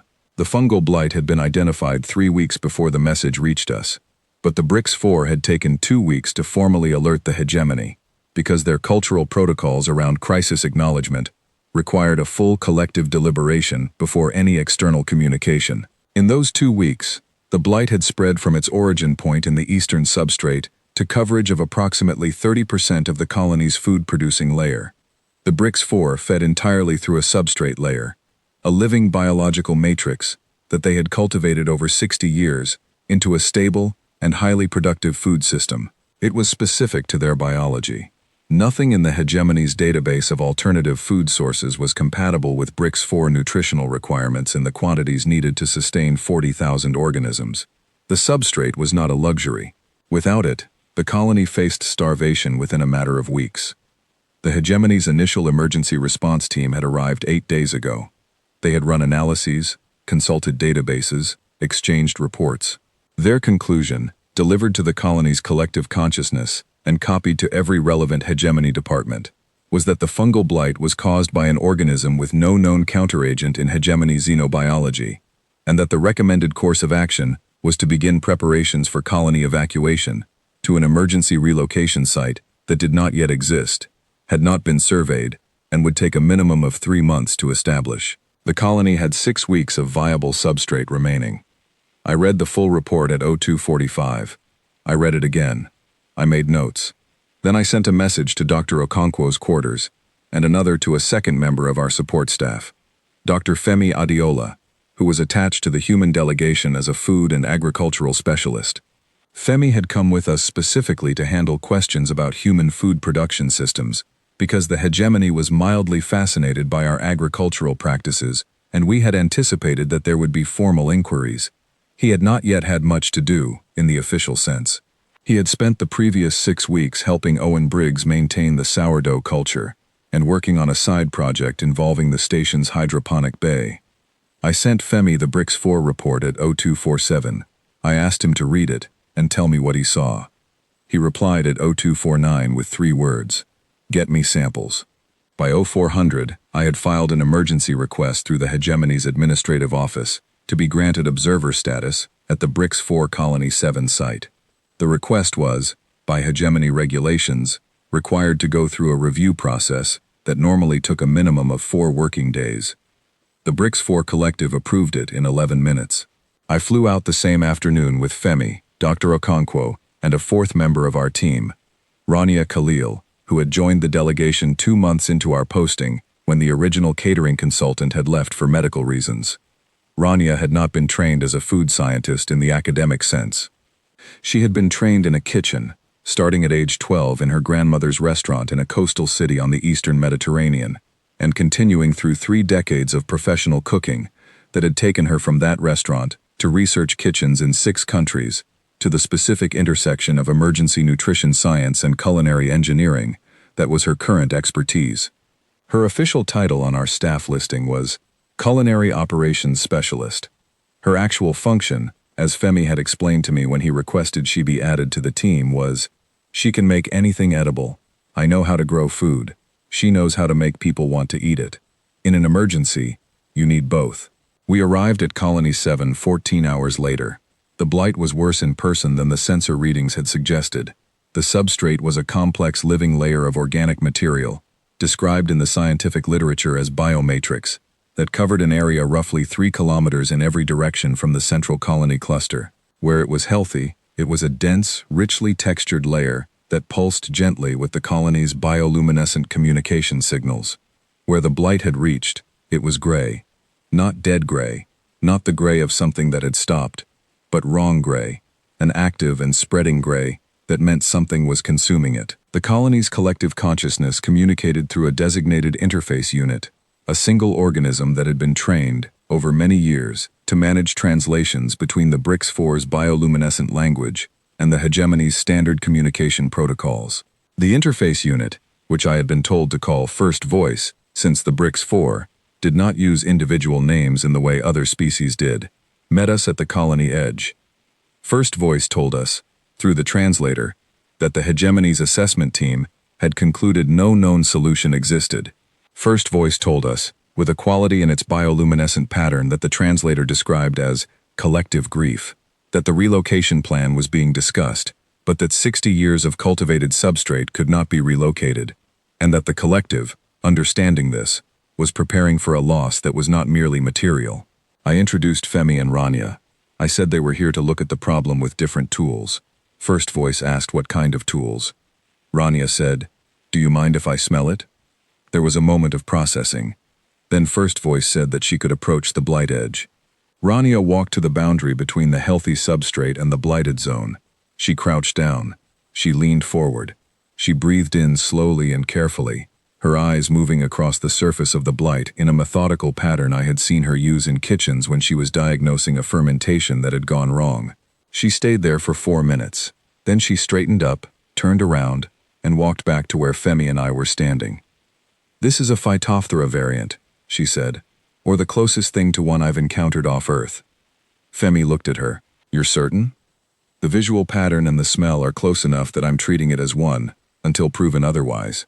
Same spreading structure, same gray coloration, same breakdown of the substrate's cellular integrity at the leading edge." She paused. "We beat this on potatoes. 1845. It killed 1 million people and nearly broke a country, and we figured out how to manage it." First voice, who had followed this exchange through the translator, said, "You have encountered this organism before." "Not this exact organism," Rania said carefully. "Similar. The class of organism that functions in this way. A water mold, technically, not a true fungus. Yes. We've been managing it in human agriculture for 2 centuries. The hegemony assessment concluded that no known counteragent existed. They looked in the hegemony's database," Femi said. "They didn't look in ours. The next 72 hours were the most concentrated and focused work I have ever witnessed." Femi set up a mobile analysis station at the colony edge, running comparative scans between Earth database records of Phytophthora management and the colony 7 Blight's biological signature. Rania worked alongside him, applying the kind of practical, intuitive assessment that formal scientific methodology sometimes misses. She was looking not just at what the blight was doing, but at what the substrate was doing in response, where the resistance was, what the boundary conditions of the spread looked like. Dr. Okonkwo managed the communication interface with First Voice, explaining what Femi and Rania were doing in terms the colony's scientific units could follow. She was also running her own parallel analysis of the substrate's chemistry, looking for natural compounds in the healthy zones that might be acting as partial barriers to the blight's spread. On the second day, Mireille found something, a compound at the boundary between healthy and blighted substrate, produced by the substrate itself, that was slowing the blight in a narrow band along the edge, not stopping it, slowing it. The substrate was fighting back, imperfectly. Mireille brought the data to Femi. He looked at the compound structure for 40 seconds. Then he said, "That's a lactic acid analog." "What does that mean?" I asked. "It means the substrate is fermenting," Rania said, from across the table. She had been listening. In response to the blight, it's producing an acid environment to slow the invader. She paused. "It's doing what we taught bacteria to do in a kimchi jar, except it's doing it naturally, because it's desperate." "Can we help it?" I asked. Femi looked at Rania. Rania looked at Femi. Something passed between them that I recognized as 2 people who have worked together for a long time, confirming a shared conclusion. "Yes," Femi said, "but it will look strange." What followed, and First Voice translated all of it to the colony in real time, which meant that 40,000 organisms watched the entire process through their collective sensory network, was, by any objective measure, strange. Femi introduced lactobacillus cultures from our portable laboratory stock into the blight boundary zone, specific strains selected for their acid production capability and their ability to establish quickly in new environments. The cultures were human. They were Earth bacteria. They had never been tested on BRICS-4 substrate. We did not know with complete certainty that they would not cause harm to the substrate's biological integrity. Rania was simultaneously running a separate process with a section of blighted substrate that she had cut away and brought into the mobile lab. She was composting it. She had set up a controlled decomposition chamber and was systematically breaking down the blighted material using a combination of thermal processing, controlled heat, and targeted microbial introduction, converting the dead and dying substrate into a material that would serve as the base for new growth. This was not in any hegemony emergency response protocol. This was not in any xenobiological intervention manual. This was a woman who had learned fermentation from her grandmother and composting from a colleague who had grown up farming, applying tools that humans had developed for Earth ecosystems to an alien biological crisis. First Voice watched. The colony watched. I stood at the edge of the work area and watched too, and I thought about what it meant that the only beings in the hegemony who had any idea how to approach this problem were 4 humans who had brought their kitchen to a dying alien world. Femi's lactobacillus cultures established in 36 hours. They began producing acid at the blight boundary, reinforcing the substrate's own weak defense response. The blight did not stop, but it slowed. measurably. We had instruments running continuous monitoring, and the rate of spread dropped by 30% within 2 days of the culture introduction. 30% was not a cure, but 30% meant more time. Rania's composting project moved faster than anyone expected. By day 5, she had a first batch of processed material, the blighted substrate, broken down and reconstituted, biologically active in a new way. The harmful blight organism had been killed in the thermal phase. What remained was a rich substrate of decomposed biological material and the specific microbial community Rania had introduced during processing. The question was whether the BRICS-4 could use it. Femi and Mireille ran nutritional analyses. The processed material's composition was not identical to the original substrate. It was different. Not necessarily worse, but different. Different compounds in different proportions. Different microbial community profile. Different texture and density. First Voice brought the question to the colony. 40,000 organisms deliberated through their bioluminescent network. The lights moved in complex patterns across the surface of the colony cluster. More complex than anything I had seen during normal operation. The kind of rapid, layered communication that indicated serious collective engagement. Then First Voice said, "The colony will attempt consumption." A section of the colony cluster moved to the edge of the test area. What happened next was slow and careful, and watched by everyone present in total silence. The colony organisms contacted the processed material. Their biological intake systems engaged. They fed. It took 6 minutes. Then First Voice said, "It is viable. It is not our substrate, but it sustains." Rania let out a breath that she had apparently been holding for 6 minutes. Mireille put her hand over her eyes for a moment. Femi made a note on his tablet with steady hands. I said nothing. I was watching First Voice. First Voice said, "It tastes different. The collective is..." A pause. Processing the word. "The experience is unfamiliar. Not harmful, but unfamiliar." Rania straightened up. She had been carrying a small container for 3 days that she had not opened in front of anyone. She opened it now. A dark red paste. It smelled of fermented chili and garlic, and something sharp and ancient. She said, "May I add something?" First Voice relayed the question. The colony's lights moved. Then, "Proceed." Rania took a small amount of the paste on a clean instrument and introduced it to the edge of the test substrate area. She worked it in carefully, the way someone works flavor into a sauce, with attention, with patience, with the specific quality of focus that means you are listening to what the material is telling you. The colony organisms fed again. The lights moved differently, faster. First Voice said, "What was added?" "Fermented chili paste," Rania said. "I thought it needed acid and heat." A long pause. Then First Voice said, "The collective." Another pause. The translator, working through something new. "The collective requests more of the red edition." I stopped being worried about the hegemony admission vote at that exact moment. Not because the crisis was over. It was not. The full conversion of the blighted substrate would take weeks of work, and the long-term stability of the new system required careful management. Femi stayed. Rania stayed. Mireille stayed. I flew back to the station after day 9 because the admission proceedings could not be delayed indefinitely without a formal request that we did not yet have grounds to file. But I stopped being worried because of what First Voice said to me as I was preparing to leave. It said, "We have reviewed what the hegemony called the threat assessment, the document about your food practices." "I know the document," I said. "The document described your species as adaptive predators. The hegemony interpreted this with concern." "I know. We did not interpret it that way," First Voice said. "We interpreted it as information about a species that might, under certain circumstances, be useful." A pause, in which the colony's lights moved in the quiet, complex way I was beginning to read as something like affection, though I was probably projecting.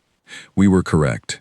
I stood at the edge of Colony 7, with my travel case in my hand, and looked at a world that had been dying, and was now, slowly, becoming something different. Not what it had been, but alive. "We try to be," I said. I flew back to the station. Petra met me at the dock. She handed me coffee. Real coffee, from our kitchen, not the station dispensary's version. I drank it on the way through the corridor to the diplomatic quarter. She said, "Vreth sent a message while you were gone." "What did it say?" She has updated her threat assessment.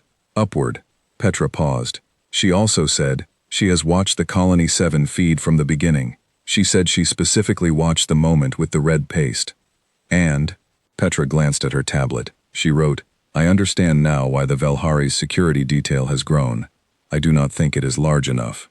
I thought about this. Is that a compliment? From Vreth, Petra said. I believe so. I drank my coffee. The station corridor was bright and quiet and smelled of recycled air and distant machine work. I thought about 40,000 organisms who had, that morning, requested more of the red edition. I thought about a species that looked at a dying world and reached into its pockets for what it had, bacteria and heat and a jar of fermented paste, and found that it was enough. It was always enough. We had always made it enough. The request came without warning, and it came without the hegemony's knowledge. That was becoming a pattern with the important things.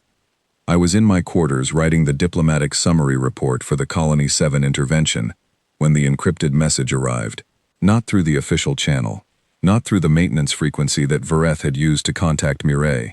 This one came through a pathway I had not seen before, a routing that, when I asked our communications specialist about it, produced a long and thoughtful silence followed by, that channel doesn't officially exist. Technically, in the way that some channels exist for the specific purpose of certain conversations not appearing in any record that would be reviewed in a standard administrative audit. So it exists, I said. Operationally, she said. And who sent it? Another silence. The message header is encoded in Velhari crystalline notation, but the routing signature is unusual. It's coming from inside Velhari territory, but from a frequency band associated with Soket's private resonance pattern, not the delegation's official array, which meant that Soket had sent me a message through a channel specifically designed to leave no official trace. In 4,000 years of diplomatic history, I was told by Petra later, Soket had used that channel 17 times. All 17 had preceded events that, looked back on afterward, had been described by historians as turning points. The message itself was 6 words long, in direct translation from Velhari crystalline notation. Private meeting, no translators, just us. My name is Kale Vasquez, and I had been waiting for something like this without knowing I was waiting for it. I sent back 4 words. When and where. The location was a small conference room on the station's neutral tier, a space maintained by the HFY Administrative Collective for exactly this kind of off-record diplomatic exchange. It had no surveillance. It had no communication monitoring. It had 2 chairs, a table, and atmospheric processing, calibrated to be comfortable for a moderately wide range of biological types. I arrived 5 minutes early. I brought nothing with me except my communicator, switched to manual translation mode, meaning I would be providing my own interpretation of the Velhari frequency patterns, rather than relying on the automated array. The automated array produced accurate translations. Manual interpretation captured what the words actually meant in context. Soket arrived precisely on time. I had not seen the Velhari outside of formal sessions before, and I noticed immediately that its crystalline lattice looked different in a small room than it did in the broad diplomatic chambers. More present, the vibrations it produced to communicate had nowhere to dissipate. They filled the room and found the walls and came back. It was the closest thing to sitting in a room with music that I had experienced in diplomatic work. We looked at each other for a moment. Then Soket did something I had not seen it do before. It shifted its lattice structure into a lower, denser configuration. In Velhari cultural terms, this was the body language of removing formal armor. Not a bow, not a handshake. Just smaller, less imposing, a choice to take up less space. I will begin with the formal retraction, it said. There was no translator running. The words came from the room's basic interpretation function, which worked at the level of direct resonance conversion, cruder than the diplomatic translator, but capable of handling personal communication. The public broadcast, I said, the one about consuming poison. Yes, I withdrew it privately in the open session. I would like to withdraw it here, personally, with specificity. A pause. When we said the human delegation consumed poison and called it cuisine, we were communicating contempt dressed as analysis. It was not accurate. And we knew it was not accurate as we said it. We said it because it was socially effective, and we did not expect consequence. It was effective, I said. in the short term, within the session. By the following morning, when I reviewed the session record and found myself unable to produce a satisfactory response to the question of why your species had not died from what you consumed, I understood that we had made an error in a direction I had not previously made. I had been contemptuous of something I did not understand. This was a significant thing for Soket to say, not because it was an apology. I had already accepted the public withdrawal, but because in 4,000 years of diplomatic history, the Velhari had a well-documented habit of withdrawing positions on technical grounds while maintaining their underlying attitude. What Soket was describing was not a technical retraction. It was a change of mind. I appreciate your saying so, I said. Now I want to ask the question, it said. I thought you might. Soket's lattice reorganized slightly, the motion I had learned to associate with someone gathering their thoughts. We have been in communication with other hegemony species since the Colony 7 intervention, not formally. Informally, the way significant things are discussed before they are discussed officially. I understand that process, I said. There is a question that appears in every informal exchange. We have been unable to formulate a satisfactory answer without asking you directly, because every answer we have constructed rests on assumptions about human biology and history that we recognize we may have formed incorrectly. Ask the question. Why, Soket said, are you not extinct? The room was quiet. The atmospheric processor hummed at a frequency just below hearing. Through the wall, somewhere in the station's mechanical infrastructure, something cycled. I sat with the question, not because I did not know how to answer it, but because I wanted to answer it correctly, and answering it correctly required making sure I understood what was actually being asked. Walk me through your thinking, I said. What scenario did you expect?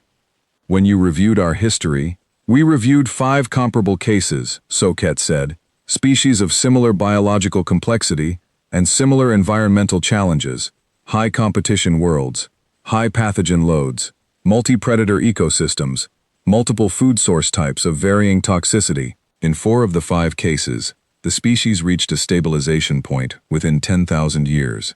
They identified safe food sources, avoided dangerous ones, and their biological development slowed. Adaptive pressure reduced. The species became, it paused, settled, comfortable within their parameters. And the 5th case? Extinction. Approximately 30,000 years before they would have achieved technological development sufficient for space travel. Cause: biological accumulation of pathogen exposure without corresponding adaptive response. They did not develop sufficient resistance. I understood. You expected us to be one or the other. We expected you to be number 1 through 4, stable, settled, arrived at equilibrium. A pause. Instead, we find a species that reached no equilibrium, that continued to expand its range of food sources, that developed active interest in consuming materials other species would classify as threats, that experienced the major biological challenges in your history, not as extinction pressures but as selection events, from which your population emerged with measurably improved resistance. And then, Soket's lattice shifted, proceeded to apply the same approach to new environments and new challenges, repeatedly, across your entire planetary history, and then your off-world history, and apparently to alien planets with dying substrate colonies. Yes, I said. That's roughly accurate. Why? Soket said. Biologically, cognitively. What is the mechanism? I thought about what Dr. Okonkwo had said in her first visit with Vreth. I thought about what the BRICS 4 representative had said at the emergency session. I thought about every conversation I had had since the banquet, every question I had fielded, every look of surprised recalibration from species that had started from a position of dismissal and ended somewhere genuinely uncertain about what they were dealing with. And I thought about the honest answer, not the diplomatic answer, the honest one. We were afraid, I said. Soket's lattice stilled. For a very long time, I said. We were prey. We were small and soft and slow, and we lived in a world that had more ways to kill us than we could count. The dark was full of things that wanted to eat us. The water carried things that would destroy us from the inside. The plants produced compounds designed to prevent us from consuming them. The weather killed us. The cold killed us. The heat killed us. We got sick. We starved. We died of things we had no name for. I paused. I wanted to say this exactly right. And we were afraid of all of it, I said. The fear is real. We are afraid of the dark. Still. We are afraid of contaminated food. We have entire cultural practices around food safety that are driven by a very old and very deep fear of what contaminated food does to a human body. We are afraid of predators, even predators that have not existed in our environment for thousands of years. The fear is in us. It has never left. And yet, Soket said. And yet, I said. Here is the thing about humans and fear. We do not, on the whole, across our history, as a species, run from it. We walk toward it. Slowly, usually, carefully, sometimes, with enormous stupidity, occasionally, but toward it. I spread my hands on the table. Someone looked at a plant that burned their mouth and thought, I wonder what happens if I eat more of it. Someone looked at an animal that could kill them and thought, I wonder if I can kill it first. Someone looked at a mold growing on their food and thought, I wonder if I can control that mold and use it for something. The fear was there every time, but the curiosity was bigger. Soket's lattice moved in a pattern I had never seen before. It was not the collective amusement frequency from the banquet. It was not the revised assessment pattern from the empty hall. It was something smaller and slower, a frequency that the manual interpreter rendered as, approximately, resonating with significance. You domesticated your own fear, it said. We use it, I said. We have not eliminated it. I don't think we could, and I'm not sure we'd want to. Fear is information. It tells you where the edges are. If you know where the edges are, you know exactly how far you can push. And you always push to the edge. Past it, usually, I said. And then we figure out what's on the other side. Soket was quiet for a long time. The lattice shifted slowly, working through something large. I waited. I had learned in diplomatic work that the most important things often needed the most time between question and answer. Finally it said, when we broadcast that you consumed poison and called it cuisine, we intended it as a statement of biological inferiority. We intended to communicate that your species was indiscriminate, unrefined, that your food practices were evidence of evolutionary clumsiness. I know. What we communicated, we understand now, was the opposite. A pause. We described a species that voluntarily consumed compounds that were harmful to itself, repeatedly, across its entire history, and survived, and then used that survival to survive harder things. Another pause. We described a species that was not afraid of what it ate. We are, I said. We just eat it anyway. Something moved through Soket's lattice. Fast, sharp, surprising. The manual interpreter took a moment. Then it produced a word it flagged as an imprecise rendering. Amusement. But not the collective amusement of the banquet, amplified and broadcast and tinged with contempt. Something smaller. Something between two beings in a room, with no audience and no record, and no performance required. Soket said, I would like to try it. I looked at it. Try what? Human food. It paused. You chose what to eat at the conclave session. I would like you to choose again. I am told I should begin with the stimulant liquid. The coffee, I said. You're sure? The report your xenobiologist prepared noted that it caused what she described as accelerated thought patterns in the Dracari test subject. We are curious whether the effect is specific to Dracari biology, or whether it may... Soket, I said. It stopped. This conversation is not recorded, I said. You do not need to frame it scientifically. A long pause. Then, in a register the interpreter flagged as personal rather than collective. We have been thinking faster since we began reconsidering our assumptions about your species. We are curious whether the liquid will make us think faster still, or whether we are already at our limit. I looked at the Velhari delegate, 4,000 years old, one of the most powerful diplomatic entities in known space, the being that had laughed loudest at me in a room full of alien officials 6 months ago, and I thought, this is the truest thing I have heard in this entire assignment. I pulled out my communicator. I messaged Petra 2 words. She arrived 8 minutes later, with 2 cups, one adapted for Velhari interface, prepared by Mireille using the sensor data from Vreth's analysis to identify the safest possible concentration for a Velhari biological system. We had prepared for this possibility. We had hoped for it. Soket interfaced with the adapted cup. The crystalline lattice took in the liquid through a mechanism I did not entirely understand, but that the manual interpreter described as absorption through selective membrane contact. It processed for several seconds. Then it said, "My thoughts are moving." "Yes," I said. "Faster than before. Usually. This is—" It stopped. The lattice shifted through several frequencies rapidly, as if looking for the right one. Then it settled. The interpreter produced unprecedented. I drank my own coffee. It was, as it always was, exactly right. We sat for a moment, a 4,000-year-old crystalline intelligence and a diplomat from Earth, and let the quiet be quiet.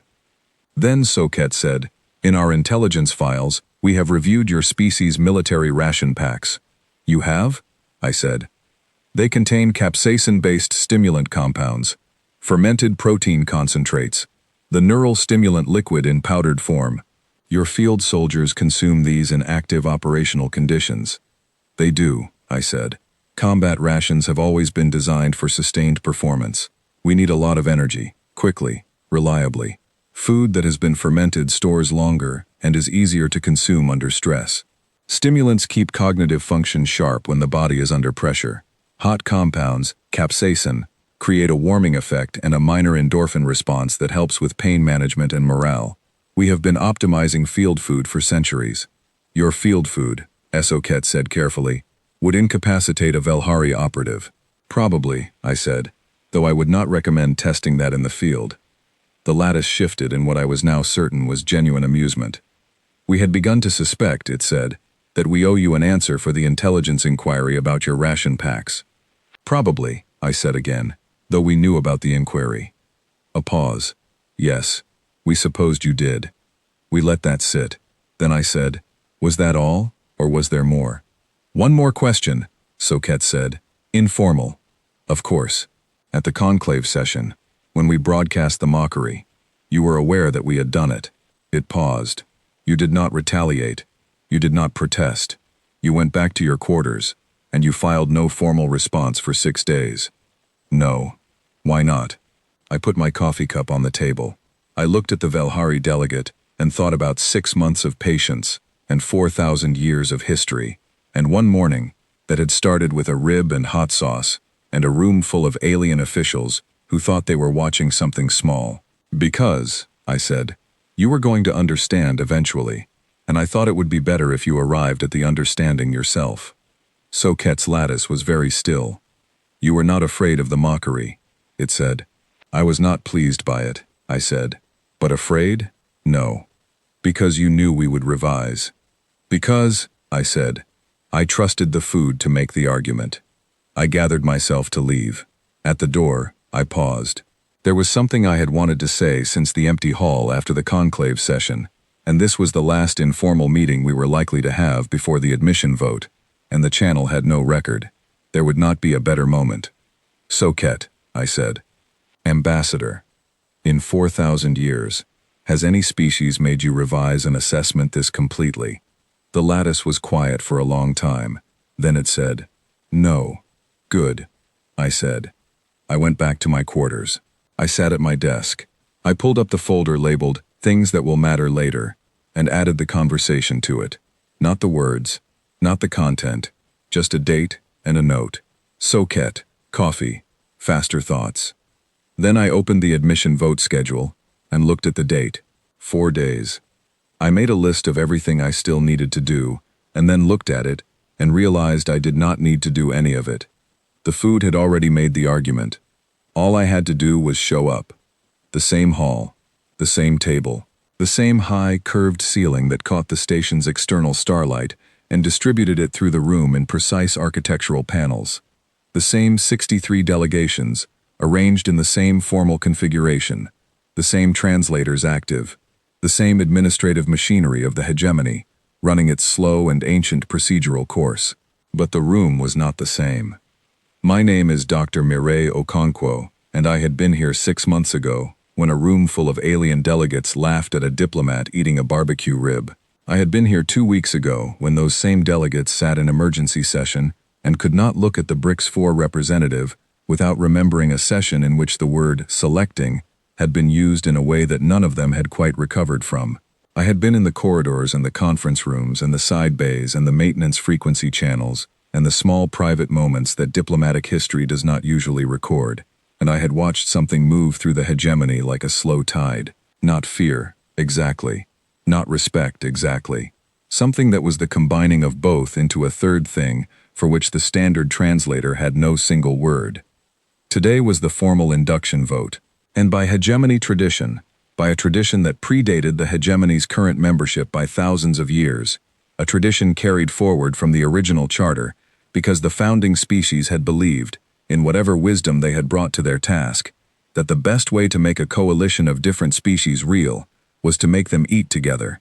Today also required a meal. Ambassador Vasquez had handled the logistics. He had, in his specific way, handled them without asking anyone whether it was appropriate.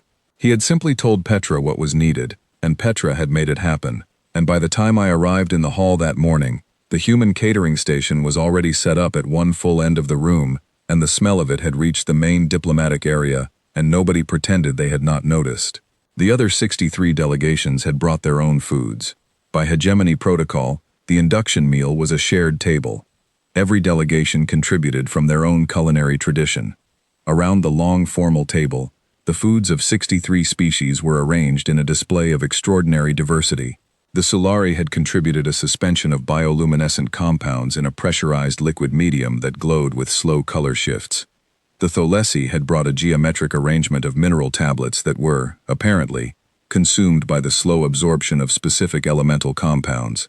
The BRICS 4 delegation, a smaller cluster than their usual, since most of their colony was still in recovery, but present, had brought a sealed container of their reconstituted substrate, the substrate that Rania had helped create.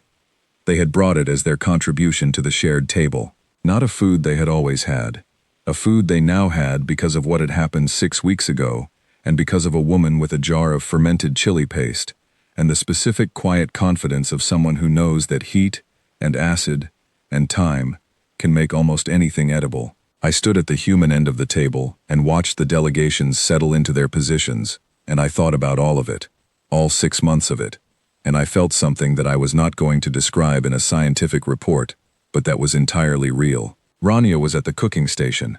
She had been there since 0600. She had slept 4 hours, and she looked exactly as focused as she always looked in a kitchen. The particular quality of attention that meant every other part of her mind had been put aside, and only this remained. She was working on 6 things simultaneously, the way she always did, and she moved between them with the unhurried precision of someone who had done this so many times that urgency was not necessary, because the timing was already built into her hands. Femi was beside her. He had come back from Colony 7 3 days ago, and he had spent those 3 days in the human galley kitchen on the station, mostly quiet, going through what I recognized as the particular process of re-entering normal life after a period of emergency, checking in with the food, checking in with himself, making sure the bridge between what had been required and what was now possible was solid enough to walk across. He was not cooking today. He was watching Rania cook, and occasionally handing her things, and this was, I understood, its own kind of participation. Owen Briggs was there too, tending the bread. His sourdough culture, the one he had kept alive for 9 years, the one Vreth had looked at with such precise and wary attention, had been active since the night before, and the bread he had baked that morning was stacked at the table's edge in a form that was not performance, and not display. It was just bread, made by someone who knew how to make bread, present at a table because bread belonged at a table. Kale stood at the end of the human section and watched the room fill. He had dressed carefully this morning, not formally, not in diplomatic ceremonial wear, but in the way someone dresses when they want to communicate something without saying it. Clean clothes, good posture, the specific quality of stillness that meant he had already decided not to be rattled by anything that happened today, and was carrying that decision in his body, rather than his head. I had asked him, 2 days ago, whether he was nervous about the vote. He had looked at me in the way he looked at questions that he considered slightly beside the point. The vote is not the point, he had said. What's the point? Whether we leave here understood, he had said. The vote is a procedural outcome. Understanding is the actual thing. Breath arrived at 0900. 30 minutes before the formal session was scheduled to begin. She came to the human section of the table first, which was not protocol. The Dracari observer delegation's assigned position was at the far end of the observer tier. She came here deliberately, which meant she had something to say before the official proceedings began. She said it to me. She said, "I want you to know. The report I prepared. I submitted a corrected version to the Dracari Sovereignty's scientific archive last week." "Corrected how?" I asked. "The original recommended reassessment of human threat tier," she said. "The corrected version has a different recommendation." She paused. "It recommends that the Dracari Sovereignty explore formal alliance proceedings with the human delegation at the earliest opportunity. And it includes a new section that I wrote, based on Colony 7. I looked at her. "What does the new section say?" "It says," Bereth told me, "that the human species is the only known spacefaring civilization with a documented cultural practice of solving other species' problems using their own food knowledge, and that this capability is not incidental. It is structural. It is what they do." She moved back to her assigned position. I watched her go, and I thought about the distance between a document titled Preliminary Threat Assessment and one that recommended an alliance, and about how 6 months of a kitchen and a conversation and a jar of red paste had crossed that distance. The session opened. The coordinator read the procedural formalities. The admission vote was scheduled for the afternoon. The morning session was the shared meal. The meal began. I watched what happened at the table, the way a scientist watches a process they have been tracking for a long time reach its conclusion. The Solari delegates extended luminescent tendrils into their suspended compounds and pulsed softly. The Tholesi arranged their mineral tablets with deliberate geometric care. The BRICS 4 cluster opened the container of reconstituted substrate and began, very quietly, to feed. The human section served. Rania had made 6 things. She had chosen them not for diplomatic effect, and not to demonstrate anything, and not to avoid causing discomfort. She had chosen them the way someone chooses a meal for a dinner where the guests matter, by thinking about what was good, what was true to the tradition it came from, and what might, with reasonable hope, connect something in the people eating it to something real. She had made slow-cooked lamb with whole spices that she had ground herself that morning, the smell of which had been doing things to the room's atmosphere since 0700. She had made a lentil dish with garlic fried in oil until it was golden, and something happened to the oil and the garlic together that no chemical description quite captures. She had made rice with turmeric and saffron that had been given to her by Femi from his personal supply. He had carried it from Earth in a small tin, and he had not opened it until this morning. She had made the sourdough bread from Owen's culture. She had made a small dish of fermented vegetables, not kimchi this time, but something softer and less confrontational, fermented with herbs, the kind of thing someone might offer to a table of guests who were encountering fermented food for the first time. And she had made coffee, a large carafe of it, placed in the center of the human section. The delegations received small portions of each item on neutral surface plates, designed to allow their analysis devices to scan before consumption. This was expected. This was protocol. Nobody was going to eat something alien without running a preliminary sensor check. Rania had accounted for this by making sure everything she prepared was within the confirmed biological safety ranges for each species in attendance. Ranges that our team had compiled over 6 months of data collection and that Mireille had verified 3 times in the 2 days before this session. The food was safe for the beings it was offered to. Not because their biologies were compatible with human food. Most of them were not, in the full nutritional sense. But because the specific compounds in the specific portions provided were below any harmful threshold for any species at the table. They could not eat our food for sustenance, but they could, if they chose, taste it. Some did not. The Tholesi did not. They were silicon-based, and organic compounds of any kind were effectively irrelevant to their biology, and they communicated this with a respectful formality that indicated they were not declining out of contempt. The Solari tasted the broth from the lamb dish, absorbed a small amount through their membrane structures, and pulsed in a pattern that their cultural liaison translated as complex and surprising. Soket tasted the coffee. I saw it from across the room. The Velhari delegate had positioned its crystalline interface toward the carafe with what I had come to recognize as deliberate intent, and it absorbed a small measured quantity, and then it was very still for a moment, and then its lattice moved in the frequency I now knew meant accelerated thought. Veth of the Thalessi, who was not capable of consuming organic material, positioned its cluster beside the bread and then said, through the translator, to Owen Briggs, "We would like to understand the culture." Owen blinked. "The sourdough culture? The organisms you have kept alive. For 9 years, you said.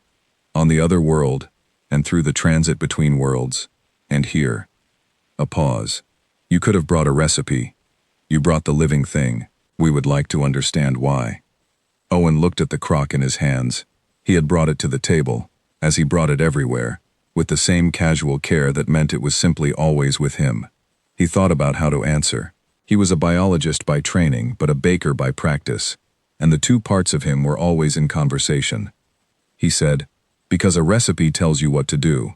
The living culture tells you what the bread will be. They're not the same thing." He paused. "The culture changes. It responds to where it is.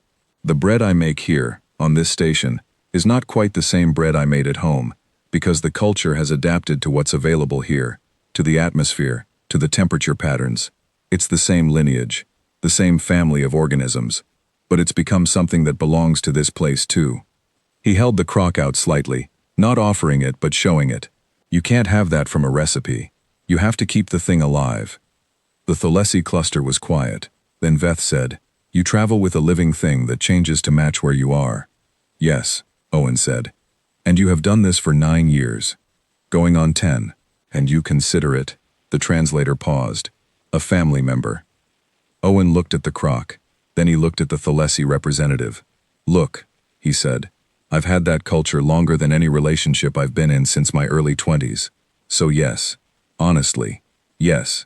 Something moved through the Thalessi cluster, the embarrassment on behalf of a third-party clicking that Petra had noted months ago, but slower, and with a different rhythm, and the cultural liaison, catching my eye, mouthed a single word at me that I read as fondness. The formal afternoon session began at 1400. The vote was called. It proceeded in the order of hegemony seniority, oldest civilization to newest among the existing members, a progression that took 34 minutes to complete, because 41 of the 63 delegations were full voting members, and several of them had procedural statements to read before recording their votes. Soket voted first. As the senior Velhari delegate, the Velhari held the first formal position. It had not told me how it intended to vote. We had not discussed the vote in our private meeting, because the vote was formal, and the private meeting had been deliberately kept outside formal channels.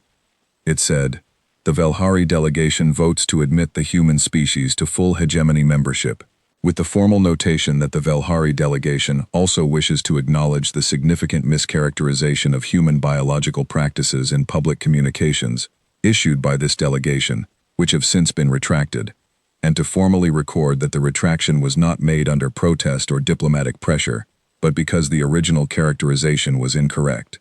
The coordinator noted the annotation. It was, the protocol officer told me later, the first time in the hegemony's history that a voting delegation had attached a self-correction to an admission vote. I was watching from the observer gallery. Diplomatic staff were not present on the floor for the vote itself, by protocol. I watched Soket vote, and I thought about coffee and faster thoughts, and a small room with no record. The vote moved through the delegations. Yes, yes, yes. The BRICS 4 collective voted yes with a light pulse, that the cultural liaison described as carrying the specific frequency associated with gratitude expressed collectively. The Solari voted yes, with a bioluminescent pattern that translated as affirmative, with interest in future exchange. The final count was 61-2. The two against were both species whose biology was so fundamentally incompatible with human biological products, organic compounds of any kind, in any concentration, that they had voted against on grounds of practical incompatibility, rather than diplomatic disagreement. Both filed accompanying statements expressing, in the formal language of their cultures, what their liaison officers translated as respect. They sent a joint note to Ambassador Vasquez the following morning. It said, "We cannot share your table. We hope to share your space." Cale told me about the note at dinner that evening. Not a formal dinner, not a session. Just the four of us in the human quarter of the station, with the leftovers from the day's cooking, and a bottle of wine that Rania had been saving since we left Earth. and had decided this evening was the right moment to open. Femi poured. Vreth was there. She had accepted the invitation, with what I had come to understand was her version of enthusiasm, which looked to a human eye like careful stillness, but was accompanied by a particular quality of attention that meant she was fully present. She had 3 glasses of wine over the course of the evening, which Owen told me later, based on the blood alcohol conversion data in our medical files, was the equivalent for her biology of approximately 3/4 of a glass for a human. She did not appear impaired. She appeared, if anything, more precise. At some point in the middle of the evening, she picked up a piece of sourdough bread and ate it in 2 bites. She had not asked. She had simply reached out and taken it and eaten it. When she noticed us noticing, she said, "I ran a full biocompatibility analysis. I was confident it was safe." "When did you run the analysis?" Muriel asked. 4 months ago, Vreth said, when I concluded I would eventually want to try it. We were quiet for a moment. Then Kale said, 4 months ago you were already planning to eat Owen's bread. "I am thorough," Vreth said. Owen looked at his sourdough crock, sitting on the counter behind him, and then looked at Vreth. What did it taste like? Vreth considered this with the precise deliberateness she brought to everything. Then she said, "It tasted like something that has been kept alive for a long time, and that has changed with where it has been, and that still knows what it was when it started." She paused. "The culture's in it. They are old." "Yes," Owen said. "And they are here." "Yes. Both things are true simultaneously." "That's sort of the point," Owen said. "With sourdough." Vreth picked up her wine glass. She held it for a moment, looking at the dark color of the wine against the station's ambient light. Then she said, "Not to Kale, not to me, not to the room in general, but to the table, to all of us at once. When I prepared my initial report, I titled it a threat assessment. I have since understood that I chose the wrong category." Kale looked at her. "What category would you choose now?" Vreth set the wine glass down. She said, "I do not have the correct word in any language I speak. In Drakari there is a term for a thing that is dangerous and valuable simultaneously, where the danger and the value arise from the same source and cannot be separated." She paused. "I would use that word, but there is no translation." "We have a word," Rania said, from the kitchen end of the table, where she was washing a pot, not turning around. Vreth looked at her. "Which word?" Rania turned around. She set the pot on the drying rack and looked at Vreth with the direct, uncomplicated clarity that was her particular quality. She said, "Food." Vreth looked at her for a long time. Then she looked at the bread, and the wine, and the fermented vegetables still in their dish, and the coffee carafe that nobody had finished, and the empty plates with their remnants of lamb and saffron rice, and the oil that had turned golden with garlic.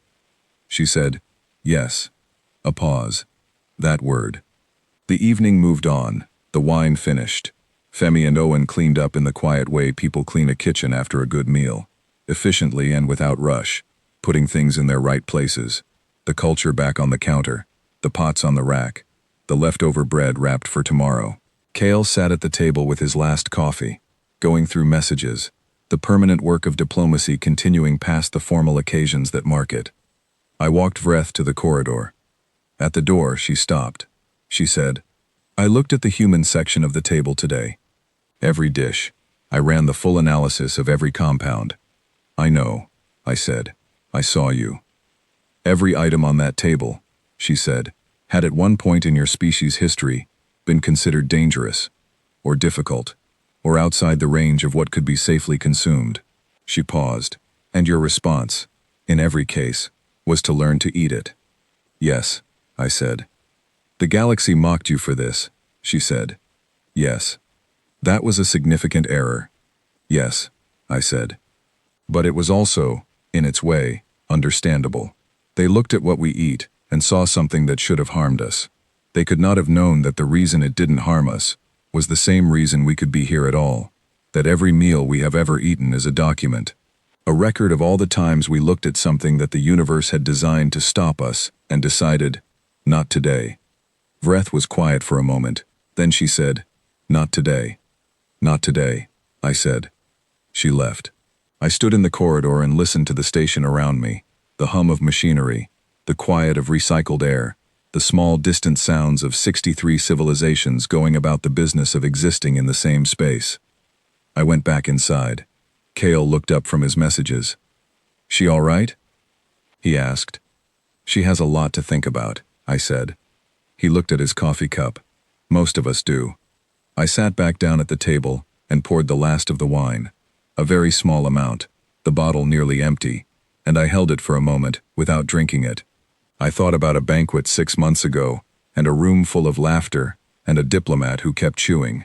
I thought about a kitchen that smelled like 10,000 years of human survival.